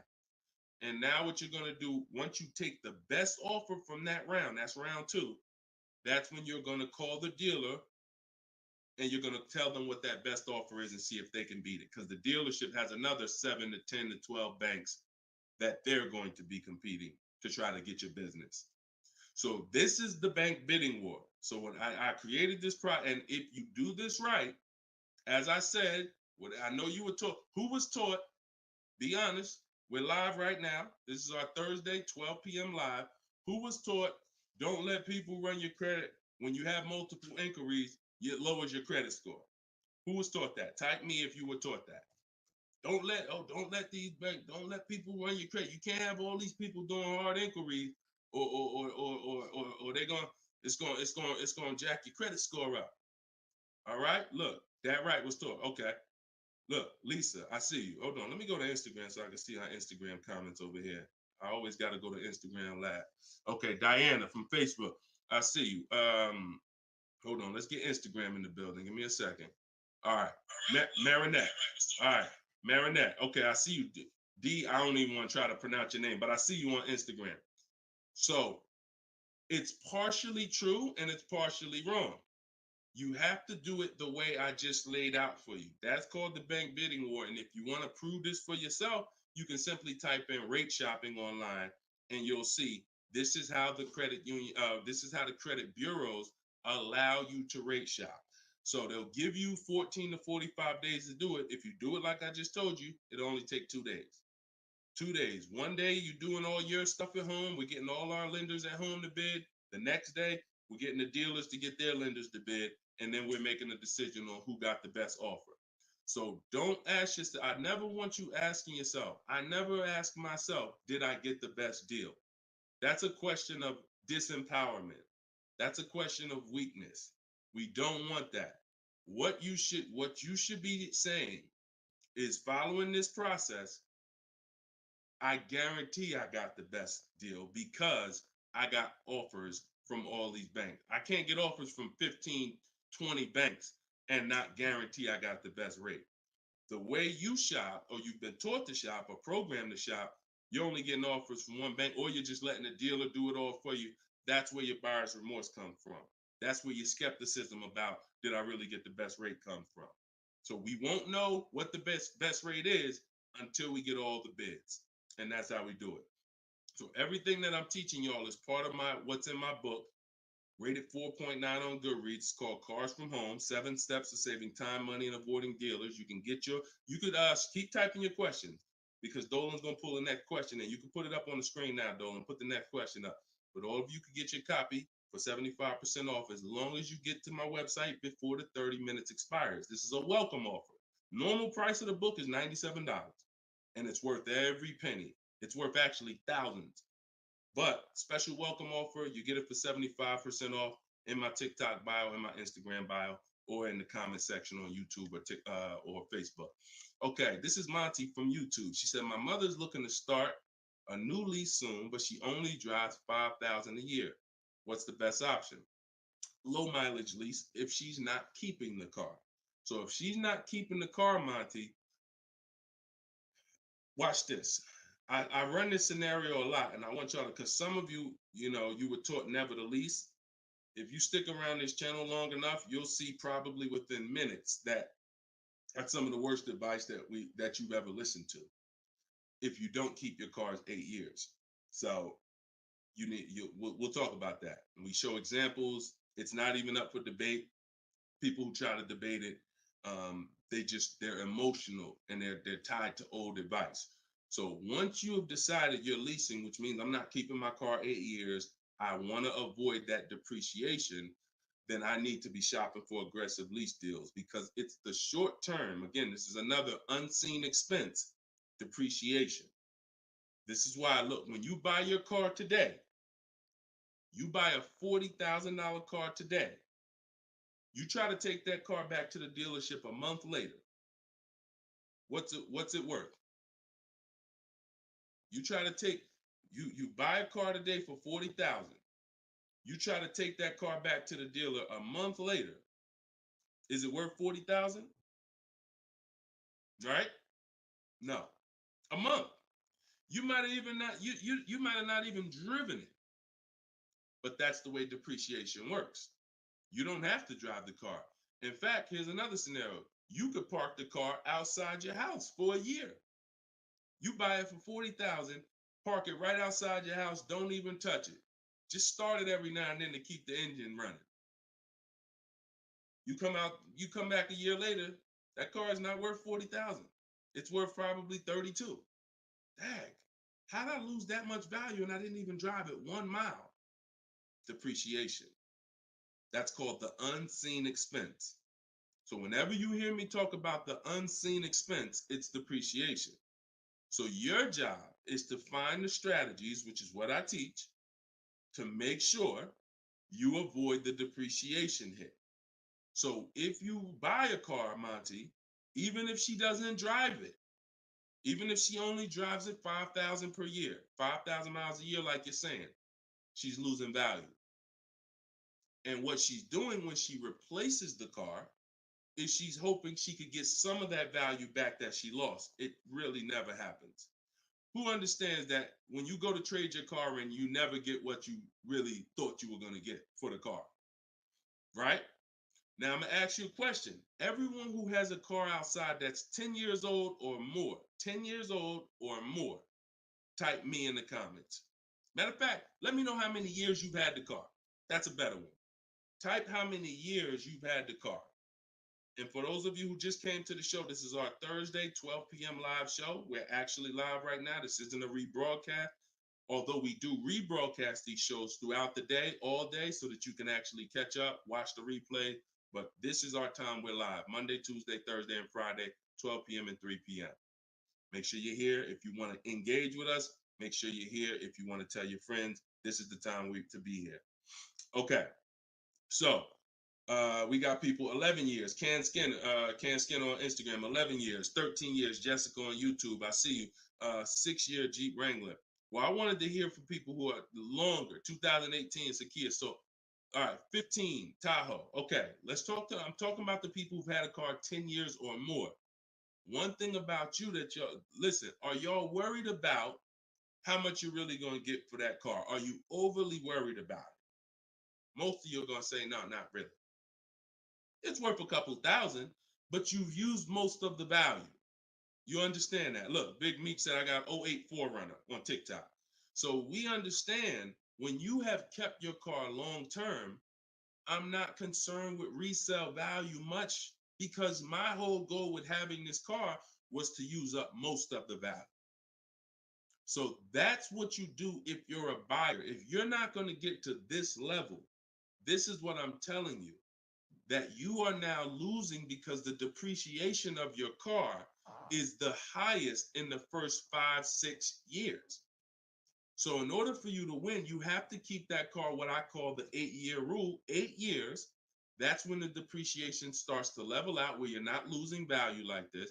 And so regardless of how much you're driving, that's not the key. That's not the key. Monty's mom is driving 5,000 miles a year. Who's a high mileage driver driving more than 18,000 miles a year, type HM? I want you to know, I want to cover all the bases for this question here. Oh, what doesn't matter whether you're a high mileage driver, low mileage driver, it has nothing to do with how much you drive, because that's not what's killing you. It's the depreciation based on the time you have owned the vehicle. And if you're not keeping that car 8 years, you should be shopping for aggressive leases. Now, before we go to the next question, I'm going to show y'all an example of why it is impossible. Yes, impossible. No way, shape, form, fashion. You can get a great deal if you purchase, but you should have leased. Okay? Let's use this scenario.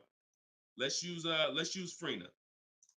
Let's use Frina as an example. So Zafrina, she picks up, and you can see this date. She's recent. This is just, not too long ago. So Frina gets a $65,000 Jeep Grand Cherokee. She uses my system. You can see she uses the Cars from Home system, where she gets bids, multiple bids. We get at least 5. So don't look at this price and be like, oh, Deshone, that looks incredible. Yeah, that's because we get this through bidding. You get the best price. That's what we do here. So stick around, you'll understand if you're new to the show. But she's paying $579 a month for a $65,000 Jeep Grand Cherokee.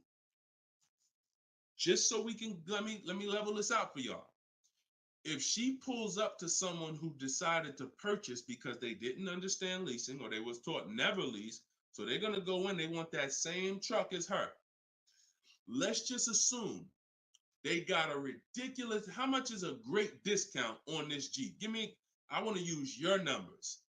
Type in the comments, what do you think is a great deal, a great discount? She go in just don't be realistic though. Somebody walk in, she go in and she looking at this $65,000 Jeep. Somebody's going to purchase it though.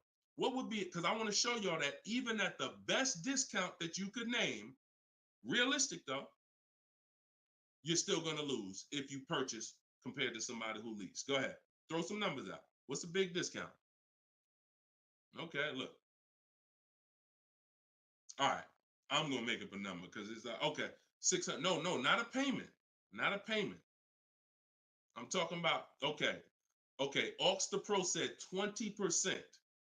Now, we already know saving 20% off a new car is pretty much never going to happen, right? We can agree. That's usually never going to happen, 20% off the price. Let's see how much 20% is.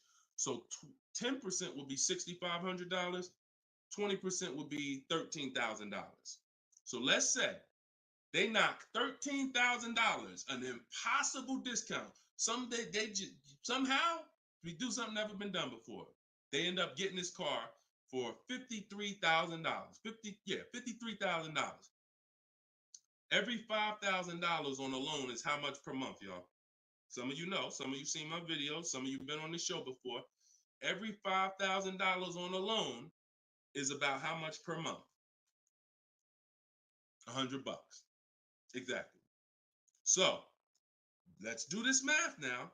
Continuing to drive this point home that there is no way for you to get a great deal when you purchase, but you should have leased. So the same person who just got this unbelievable, never gonna happen discount of 20% off a brand new car, $53,000, what's their car payment? $53,000, car payment's about $1,050 a month. $1,050 a month for 5 years. Let's just say they take another year on the loan. They say instead of a 5-year loan, let's take a 6-year loan. $900 a month for 6 years. Freena's paying $579. Is that sinking in? Type $ if that's sinking in. that, whoa, you telling me, Deshone, the same price that this person just got, and she got a ridiculous lease on it, she's paying $579 a month, even if a person got an never gonna happen discount. I literally just took what my man here on Instagram threw out, and he knew he was throwing out something crazy by saying 20%. Even with the 20%, payments $500 a month more than Freener got leasing it.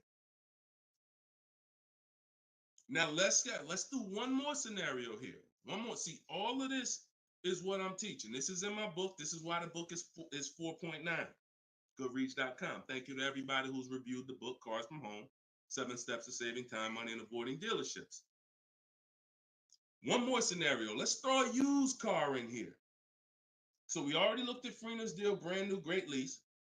Second, brand new, never gonna happen discount. Now let's throw a used one in there. Let's say somebody says, you know what?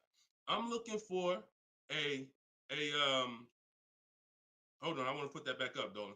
Let's keep that up because we're talking about this scenario. So please put Freener's deal back up on the screen, Dolan. Matter of fact, here, I got it right in front of me. All right. So we got third scenario here. Somebody now is saying, all right, I'm gonna find that truck used though.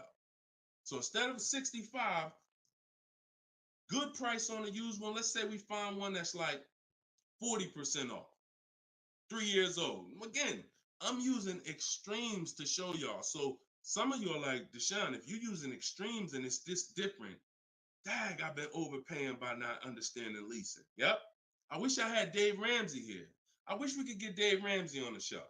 You know, I wish he was in the audience. I wish him, because unfortunately, look, shout out to Dave. I know he has the right heart, the right intentions, but he has the wrong information.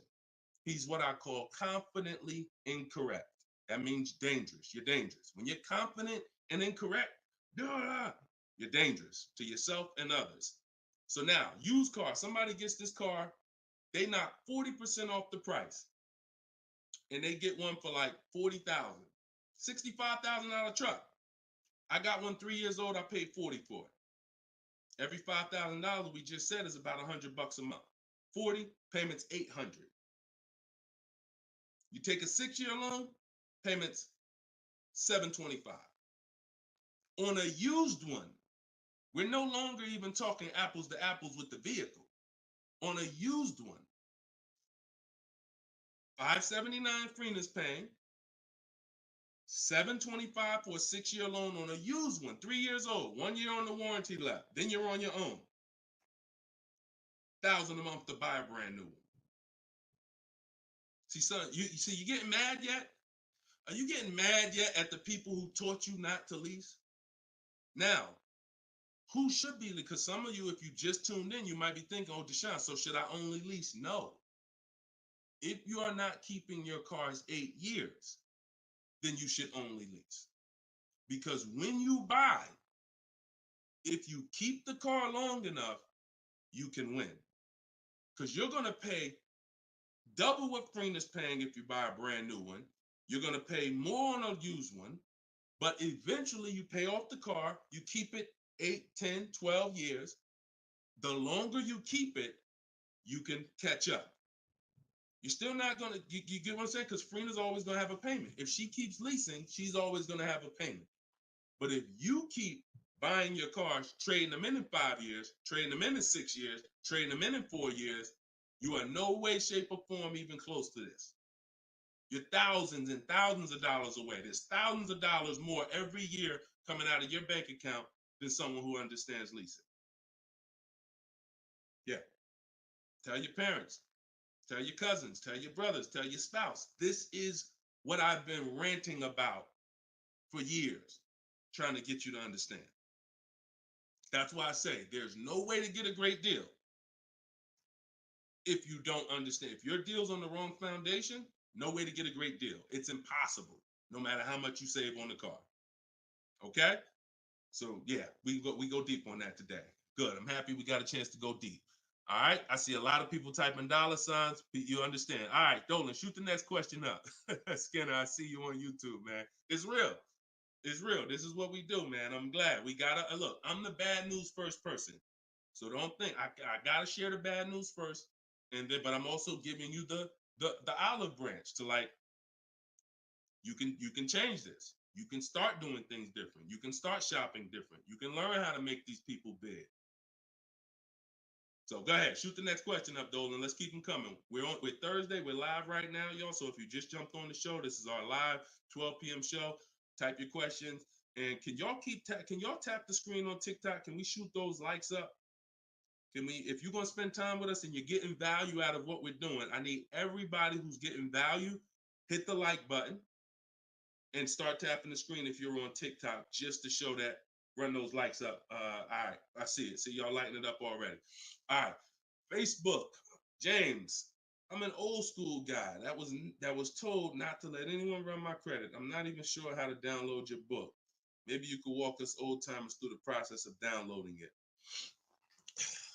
Unfortunately, I teach an online system. I'll be the first one to tell you my system's online. My system's right here in front of a computer. I've worked personally with probably 1,600 people personally in my coaching program since 2021. They got to know how to use a computer. I've had older people who get their children, who get their grandchildren come because and sorry y'all, my eyes are watering. I got a little something trying to jump on me, but we good. But I would be lying to you if I told you this isn't based on because we use copy and paste systems. You're sending emails, so that's one thing I can say. I wish I could, tell you otherwise. But if you want to use what I teach, I mean, now I've had people who get their grandchildren or get their children because my system to get great deals only takes 90 minutes. It only takes 90 minutes. That's why when you go to the page and you see my book, a lot of you are going to see the first thing I say on my website is this will teach you how to get below market deals in as quick as 48 hours. And the time you're putting in to get those deals is probably going to be about 90 minutes once you learn, as I walk you through my 7-step process. But you got to know how to use a computer. So I'm just being real with you. Like, I wouldn't tell you to get the book if you're not comfortable sending emails, copying and pasting, because it is an online system. So I would tell you, call one of your family members who's computer savvy. Tell them, hey, get this book, work this for me, help granddad out, help dad out. And not only are you helping yourself, but they'll now have a skill so that they can learn, so that they're now making dealers bid and they're at home. That's just me being as honest as possible with you. All right. Great question, though. Great concern. Skinner, what's up, my man? Skinner from YouTube. Deshone, what are the bank necessarily looking for different from what the dealership is? Banks want to lend. So think about where you're at right now. Skinner from YouTube just asked, so what is the banks necessarily looking for different than the dealerships? Banks, there's more banks around us that would want to lend us money to buy a car than we know about. So wherever your zip code is, the reason why I want you using the bank bidding war, which I laid out at the beginning of the show, if you just jumped on, you want to go to YouTube, you want to watch the beginning of episode 6, and I break down the bank bidding war. If you don't have my book, if you have my book, then you know the bank bidding war. Now, it's about letting the people who want to bid, because the dealers, here's the difference. It's your positioning. When a dealer knows you don't have any leverage, you haven't shopped bank offers, you're basically waiting for them to tell you what their bank said. Here's usually the conversation. What is the most interest? What is the highest rate you think they'll take? What is the highest rate that we can actually get them? And it might be 6.2, but at 6.2, we make some nice money on the loan. But that's not the best I could do. But I'm not going to give them the best I could do, because what sense does that make? I'm going to give you the most you're willing to pay. So if I go out and say, look, we got you 6.2, your payment's this. If you don't fight them, then that's what's going to happen.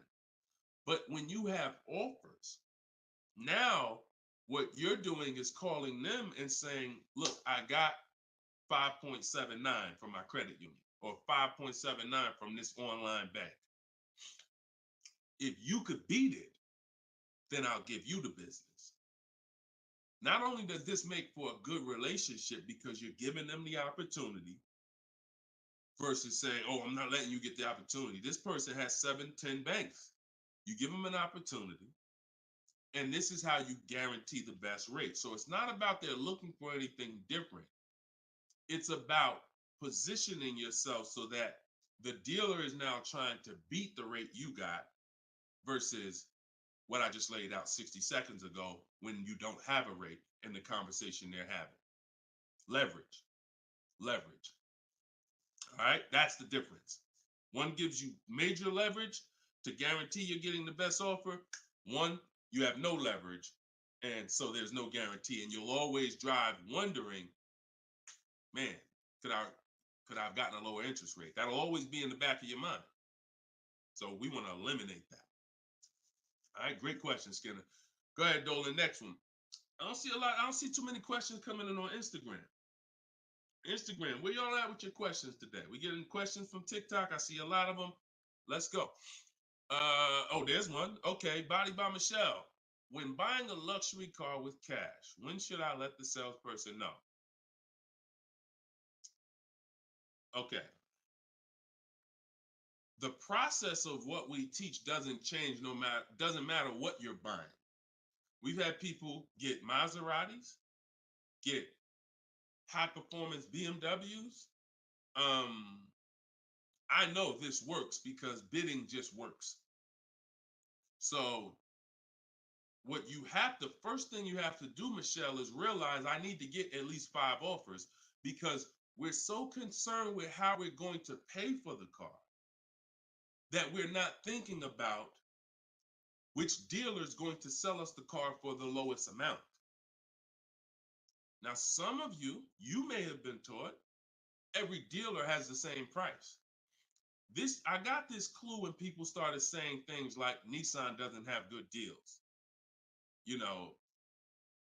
Hyundai, the deal on the Hyundais right now are terrible. That's either coming from 2 things, and they're both wrong, that I want you to stop today.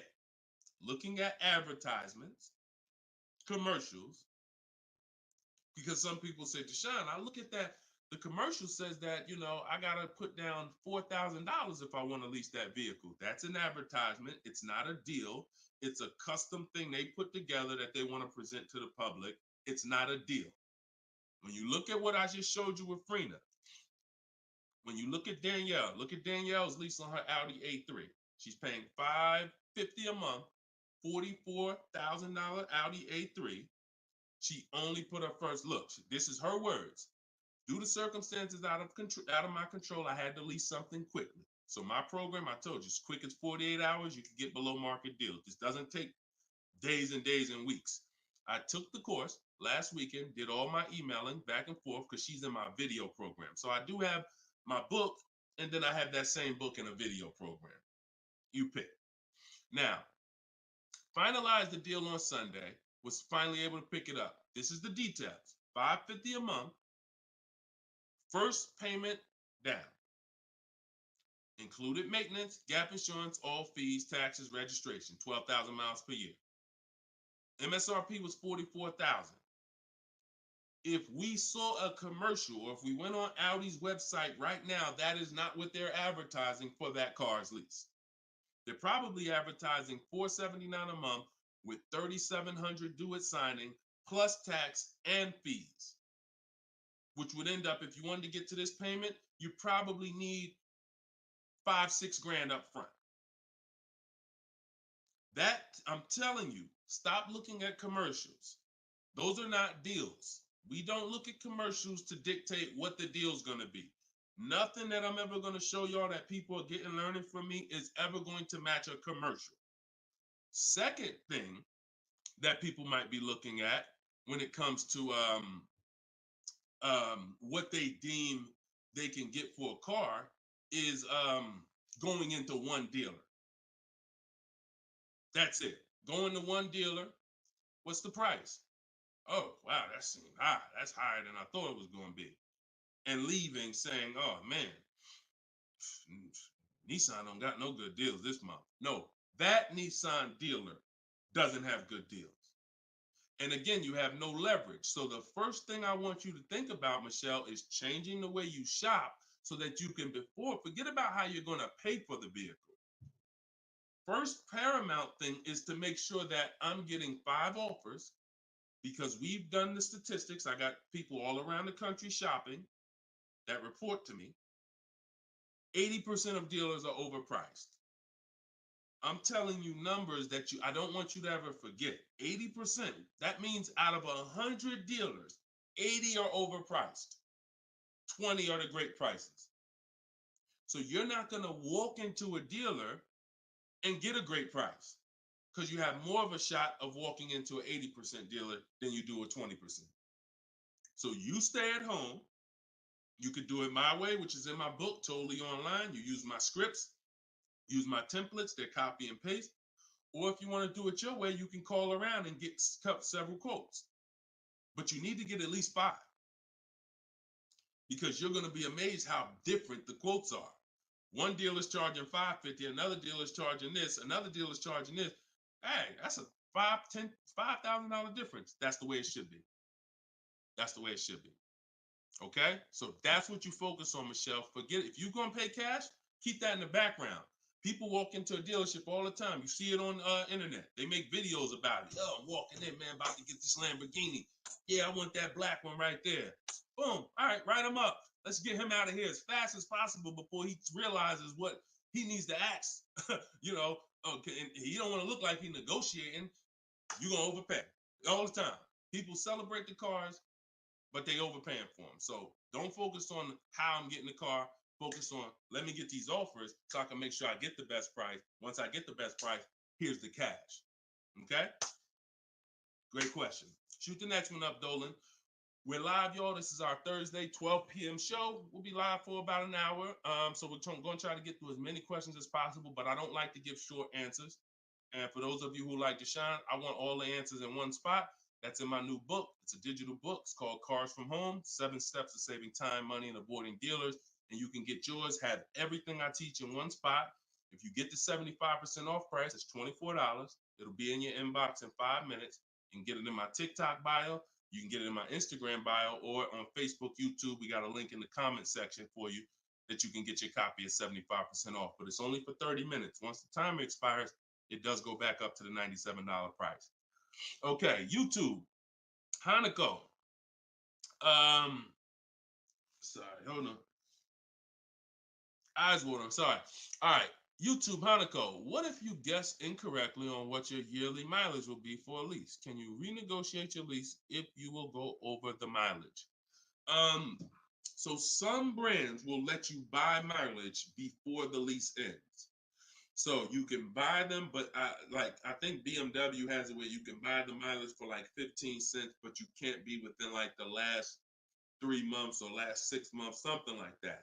So everybody, if you do have that option, you want to call your leasing company and you want to see. But I teach to estimate your miles. Like I have a chapter in my book. It's not even a chapter. It's like a little section called Choose Your Mileage Wisely, where we walk you through the math. Now, sometimes lifestyle changes. You were working 10 miles from home. Now you're working 30 miles from home. That's understandable. What I like to do is we always do an equity assessment. Who has a lease, but you didn't know you could sell leases? Type of question mark. If you did not know that you could sell a lease, I want you to type a question mark in the comments, because you need to get familiar, and every one of you who are going to be replacing your cars, whether you own it, lease it, anything, you need to get familiar with what we call an equity assessment. Yep, I see a lot of you. So a ton of you have leased cars and you didn't know that you can sell leases. So imagine how much that's cost you so far. Again, I'm the bad news first person. If you dropped off a car without seeing if there was any equity, then you certainly, I mean, there's no guarantee, especially, but if you dropped off a car 2020, 2021, 2022, oh, you most certainly, there's a good chance you had equity because everyone did. And it was to the tune of, 5,000, 7,000, 10,000. If you had a truck, some of these trucks, $10,000, $12,000 checks people were getting. Now those big checks are over because that was a limited inventory thing where resale values were so high. Almost everyone had equity. But you need to make sure you're not leaving 1,000, 2,000, 3,000 on the table in this market. In a normal market, we always do an equity assessment. So if you're going over your miles, you want to do an equity assessment to see if you can sell it. Because if you sell it, you're out of it, and you can just go lease a new vehicle. But so the equity assessment is you call your bank, you get your payoff. You go, once you have your payoff, you want to ask them. It's only for leases. The second question is only for leases. Do I have a third party restriction? If they say yes, you just need to make a note of that. If you don't have a third party restriction, and there's several brands that don't, Chase, Toyota, Mazda, there's still a couple leases out there that don't have third party restrictions, then you're going to go and you can sell to any of the online bidders, highest bidders. You get all these offers. And look, let me be clear on when you should be doing this. Before you ever think about shopping for a car, you gotta take care of your equity. You shouldn't be shopping for a car and then saying, all right, now let me check and see what equity I got. Because now if you don't, you need to know that up front, because if you have $3,000, $4,000 of equity, that matters going into your budget. Maybe you want to apply it to your next deal. Maybe you want to put it in your bank account, but you need to know about it early. That's why it's the second step in my system. I got 7 steps. Equity assessment is the second step. As soon as you think about getting a new car, your first question should be buy or lease. Should I buy or lease? That means, am I keeping the car 8 years or not? And then the second thing is equity assessment, because that's going to tell you your positioning with your current car. So once you get your payoff, you go to the Carvana, CarMax, Driveway, and you look, you do what you want. I would not suggest you be lazy in this. This takes 20, 25 minutes, and this is your money.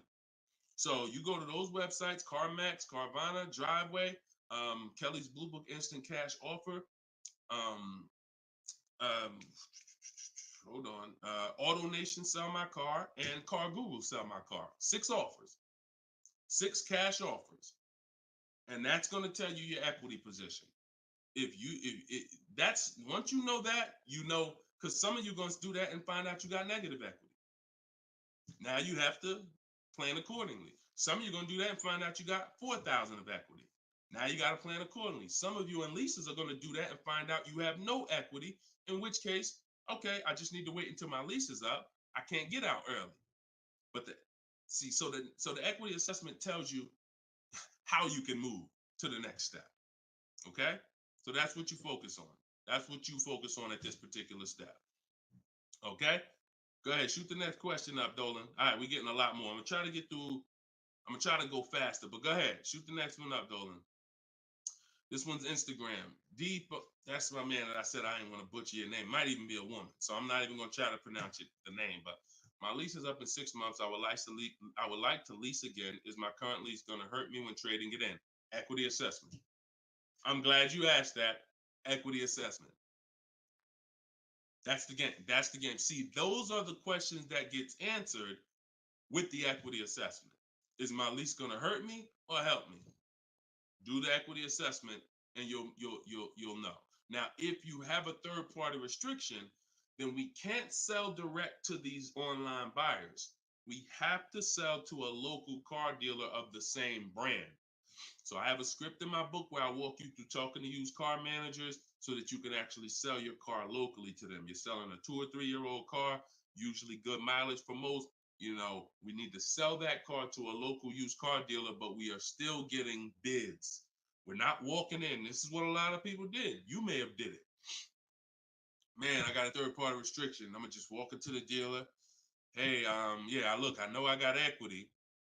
You don't realize how you're making it hard for someone to even help you because you don't know how much equity you got, and now you're coming in and you're not really saying what you know. When you're at home and you're talking to managers, you're talking to people and getting offers for that car, you can speak intelligently. And we only talk to used car managers in those cases. But that's only if you have a third party restriction, because some people, another thing they were doing is buying their cars and then turning around and reselling them. Reason I never do that is because, and nobody who's listened to me, even throughout the pandemic, I don't think we had one person do that, is because when you buy, you pay taxes, you pay fees.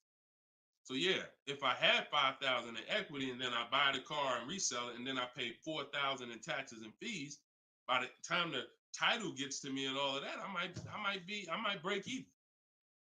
When we sell direct to a used car manager, a local dealership, we don't pay those fees.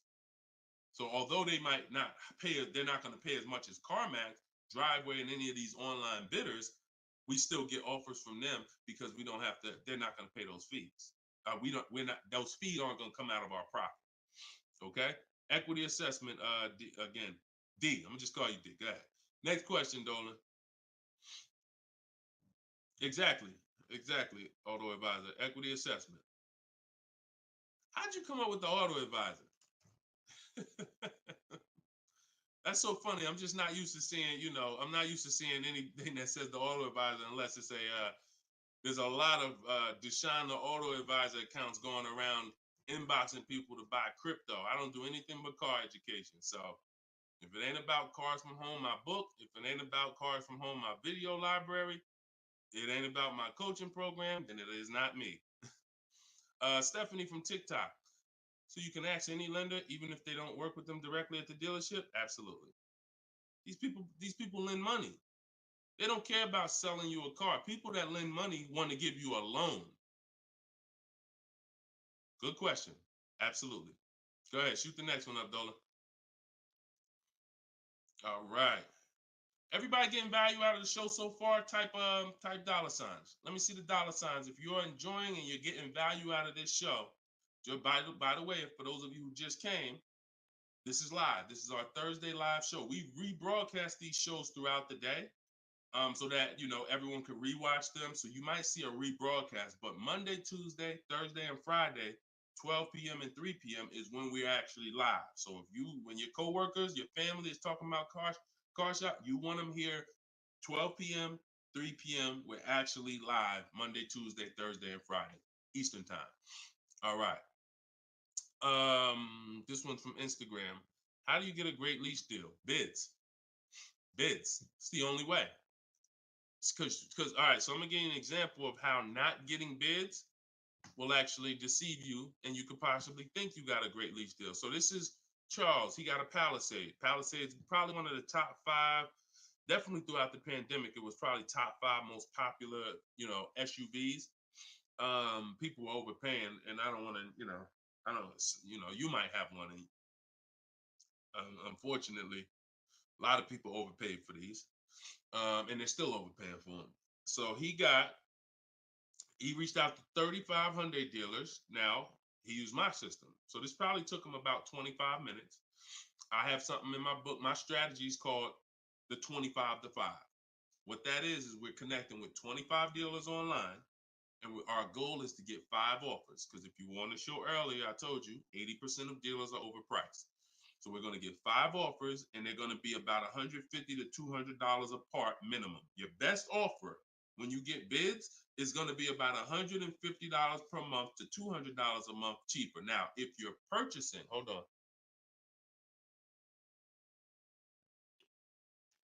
All right. Now, if you're purchasing, you're going to see, for those of you who are buying new cars, because we have several people that do that, you're going to see that there's about a $5,000 difference minimum between your best offer and your worst offer. So let's say I was buying this Palisade. When I get my bids, my best offer to my worst offer is going to be close to $5,000 difference. That's when you know you're doing it right. because we get below market car deals. Some people get market value car deals. Some people pay above market value car deals. Depends on the skills they have. So he got bids. He did this, used my system. Took him probably 30 minutes to reach out to 35 dealers, maybe 25 minutes, and he got 10 quotes. Offers range from 1.23 to 1.66. Now, that's what that's what I'm telling you. The 1.26 lease that he ended up getting a 1.23 because we always send a counter offer. I have a calculator in my book where you put it in. We must send a calculator. We must send a calculator. We must send a counter offer. So he ended up closing the deal at 1.23, all online. Never spoke to the dealer until he was ready to lock up the deal. But see the difference, 1.23 to 1.66. That means he's looking at offers. His best offer was $597 on a $48,000 Hyundai Palisade. His worst offer at 1.66, that same 1.66 divided into 48,500. Hold on. 1.66 times 48,500 would be about 700, 900, call it 800 bucks. So he's getting offers. That's when you know you've done it right. So to answer your question, Tobo, how do you get great lease deals? Bids. It's the only way. It's the only way. So his best offer is $597. The worst offer he saw out of all of them, he got 10 of them, was $800. Same vehicle. 80% of dealers are overpriced. Okay? Must get bids if you want to get deals like this. Only way. All right? Shoot the next one up. Now, look, hold on real quick. I want to say one more quick thing. Until you get bids and you have enough bids, you might think you got the best deal, but you just don't know what the best deal is. See, you're going off your gut. If you're going off your gut, look at Kimberly. Kimberly saved $20,000 on her Maserati. It's a $91,000 vehicle. She posted, the one she ended up getting was 91 because a dealer near her ended up beating this offer she had, but it was an $86,961 Maserati. They offered it to her for $66,261. So they're taking 20 grand off. But she had offers that were 10 grand off. She had offers that was 12 grand and 8 grand. And if she would have tried to assume, well, damn, 8,000, that feels good. I mean, shoot, brand new Maserati, taking 8,000 off. That gotta be a deal. See how much money she would have left on the table? See how much money she would have left on the table? So we cannot assume. We get multiple offers. We look at the lowest one. That's how we guarantee. All right? Go ahead. Shoot the next one up, Dolan. Great questions today. Great questions. Let's go. All right. We got Emo on YouTube. I test drove an MD. I'm test driving an MDX soon. Okay. I test drove an MDX as soon as we finished. They tried to get me to run my credit. I told them I'm shopping dealerships, didn't like it, so the manager came in the office and tried it. No again. 100%. You look, y'all. If you don't have a plan, you're under someone else's plan. You follow me? I'm gonna say that again. If you got a light bulb emoji, type a light bulb emoji, type a gem emoji. Remember this.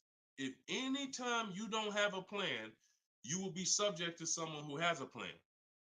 And there's nobody that has a plan like car salespeople. We know what we're doing. We are not trained in much. We're not trained in finance like we should be. We're not trained in buying versus leasing like we should be. We're not trained in resale values like we should be. We're not trained in insurance products like we should be. There's more insurances to consider with a car than there is a house. Kid you not. Extended warranty, that's an insurance policy. You might use it, you might not. Tire and wheel, that's an insurance policy. Gap insurance. You have auto insurance. There's multiple insurances that you need to consider in this business, when you're buying a car, when you're leasing a car. We're not trained in none of that like we should be.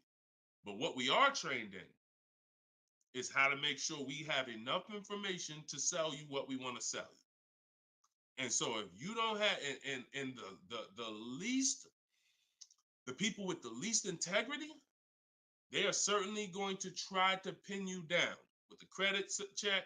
Can't give you a credit. I can't give you a quote without your credit. Come in. I need you to be here. When can you come? First question they ask, y'all, right? Who's getting phone calls from dealers right now? Raise your hand and type me if you're getting phone calls from dealers right now for any reason. Bring your car in early. Hey, your lease is almost up. Hey, I saw that we can get you in a new car. We can keep your payment the same. Look, nobody's business.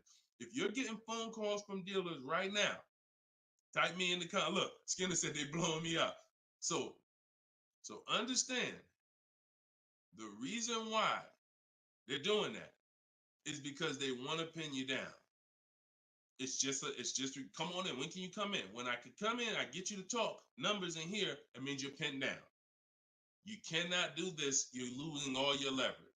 So that's why I'm telling you, you're going to shop with a plan if you're following what I'm telling you, if you're following what I teach.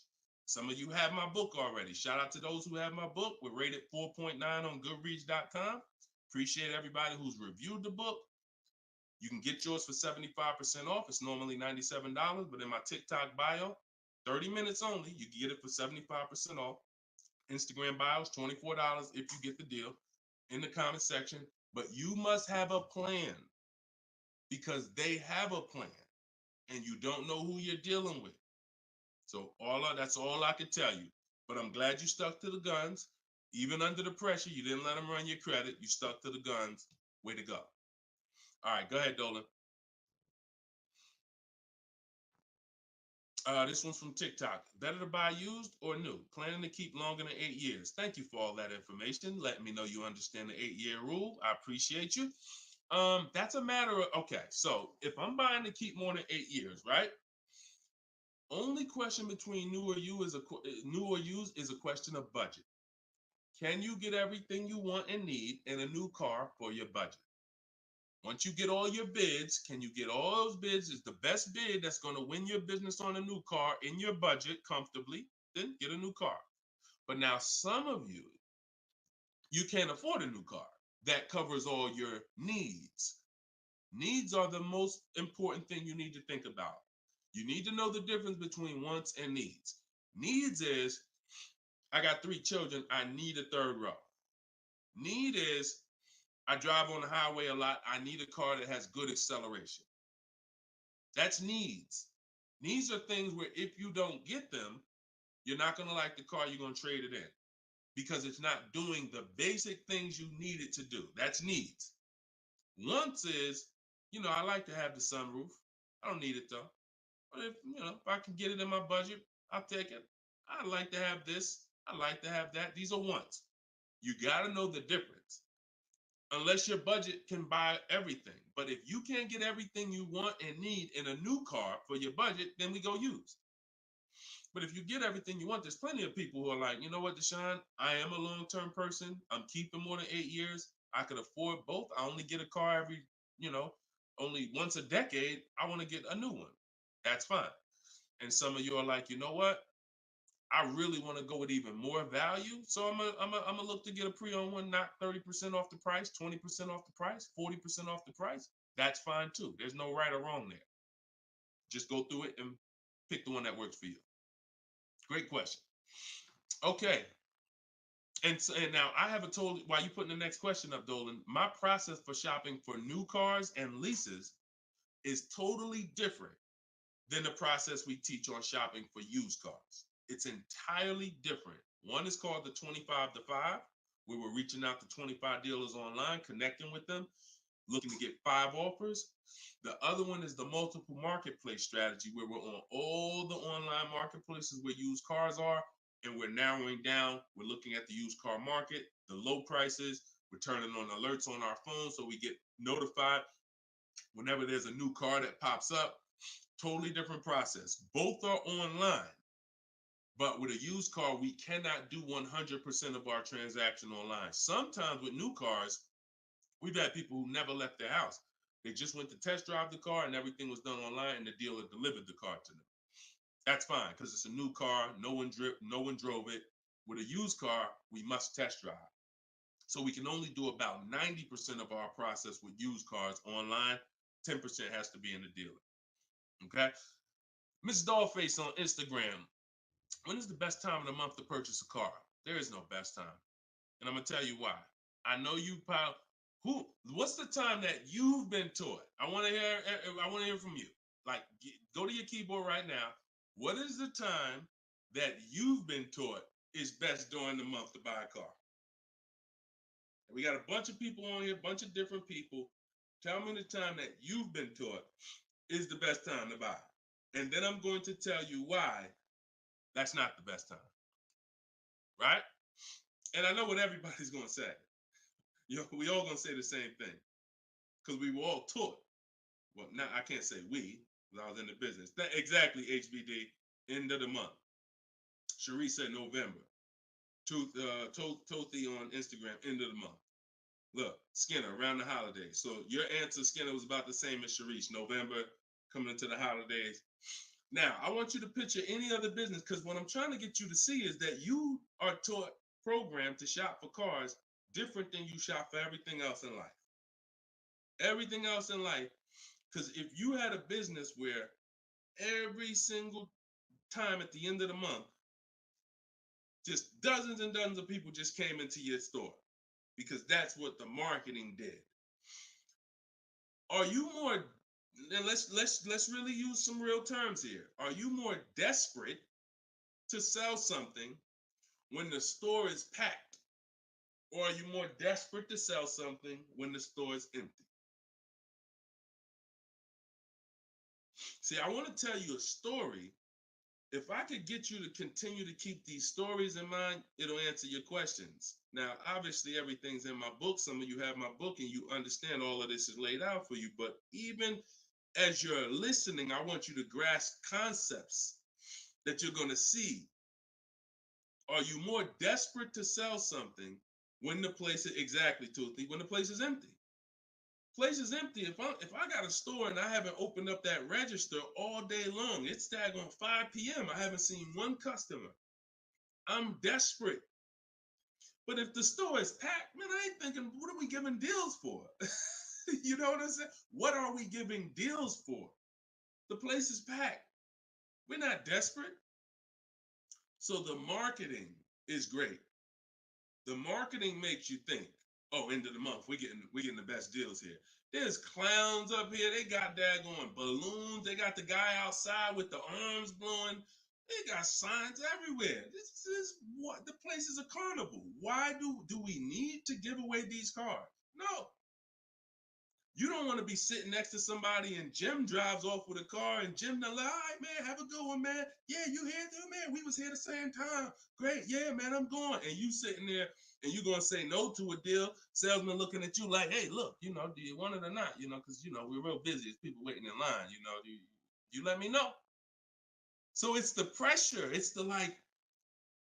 So I say that to say what you've been taught, the holidays, the end of the year, sounds good.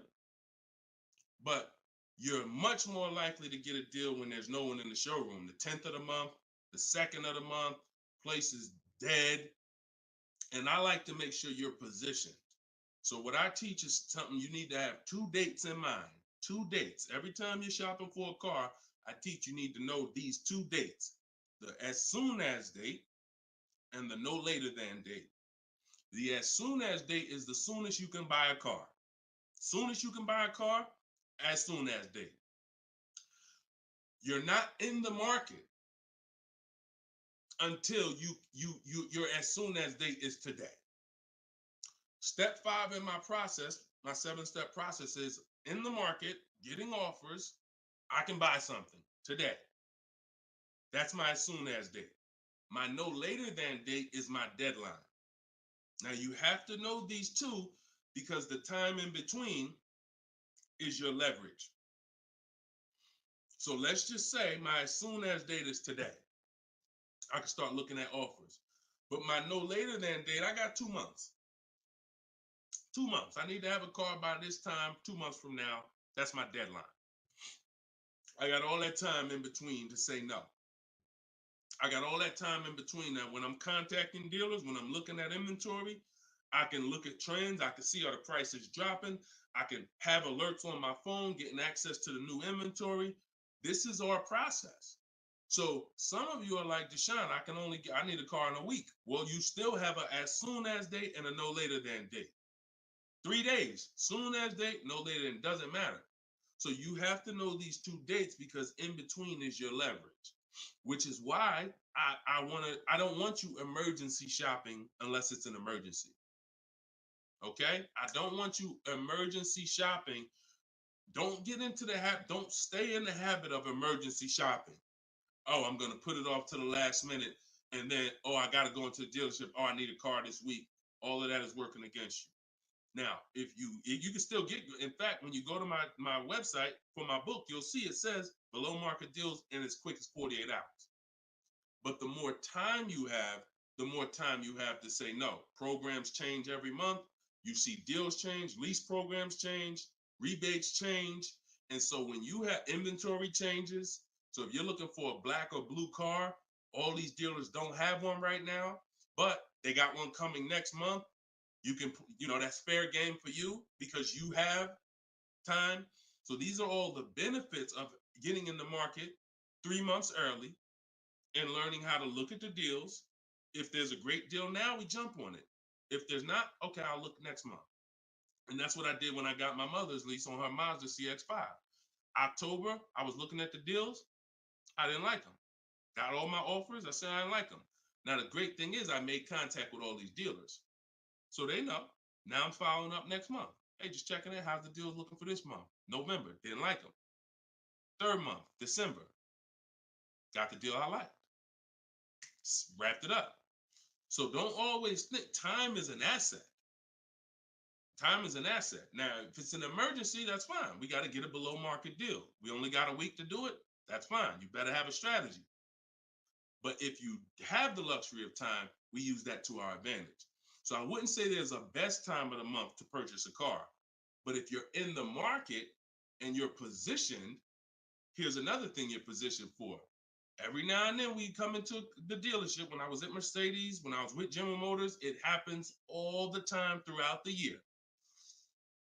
It could happen on the 10th of the month. It could happen on the 12th of the month. It could happen on the 8th. We don't know when this is going to happen, but this is the conversation I'm about to give you a behind the scenes look of exactly what happens and why I want you to be positioned. We come in, they look at the numbers on the board. Sales manager looks and says, man, we got 20 cars sold for the month. We are way behind our objective. All right, listen, call everybody anybody you got, anybody that's real, anybody that's a real buyer, call them. We're not turning down any serious offer today. You want to be the person that's positioned. Hey, Jackie, and they're usually emailing us because we don't talk to, nothing that we do requires talking to salespeople. So they be email, hey Jackie, hey, it's Ray over at such and such. Were you still looking for that car? Have you found it yet? No, okay, I know the quote I gave you before was $550. I know you wanted to be here, but my manager said, listen, we'll take any offer today. We really want to move a car. See, you were taught that only happens at the end of the month. It doesn't. You got to be positioned. You got to be positioned. And so that's the luxury of time. So this is what it is, y'all. I want you shopping with a strategy. Like, this is what I want you shopping with. All of this is in my new book, Cars from Home, 7 Steps to Saving Time, Money, and Avoiding Dealerships. Learning the science of making dealers and banks bid for your business while you sit at home, getting below market car deals in under 90 minutes. And you can get your copy for 75% off in my TikTok bio, in my Instagram bio, or you can click in the comment section on YouTube and Facebook. We got a comment pinned for you guys. Or if you're watching us on TV, you can scan that QR code with your phone. Get your copy, use it, use everything in it. I'll walk you through everything in there. Leasing is in there step by step. Purchasing new cars in there step by step. Purchasing used cars step by step. High mileage drivers, I got 2 strategies for you. If you're a short-term high mileage driver, everything's in there step by step. If you have credit issues, I walk you through step by step. So get your copy. We are back live for episode 7 at 3 p.m. And like I said, this is not a rebroadcast. We do these live shows Monday, Tuesday, Thursday, and Friday, 12 p.m. and 3 p.m. So we'll be back for our next segment in a little bit if you want to join us. If not, tell your friends about us, and we look forward to it. We always look forward to the people who are ready to change their life, empower themselves, stop shopping like desperate victims, begging people to help you, begging people to give you a car, begging people to help you. Please, can I get no money down?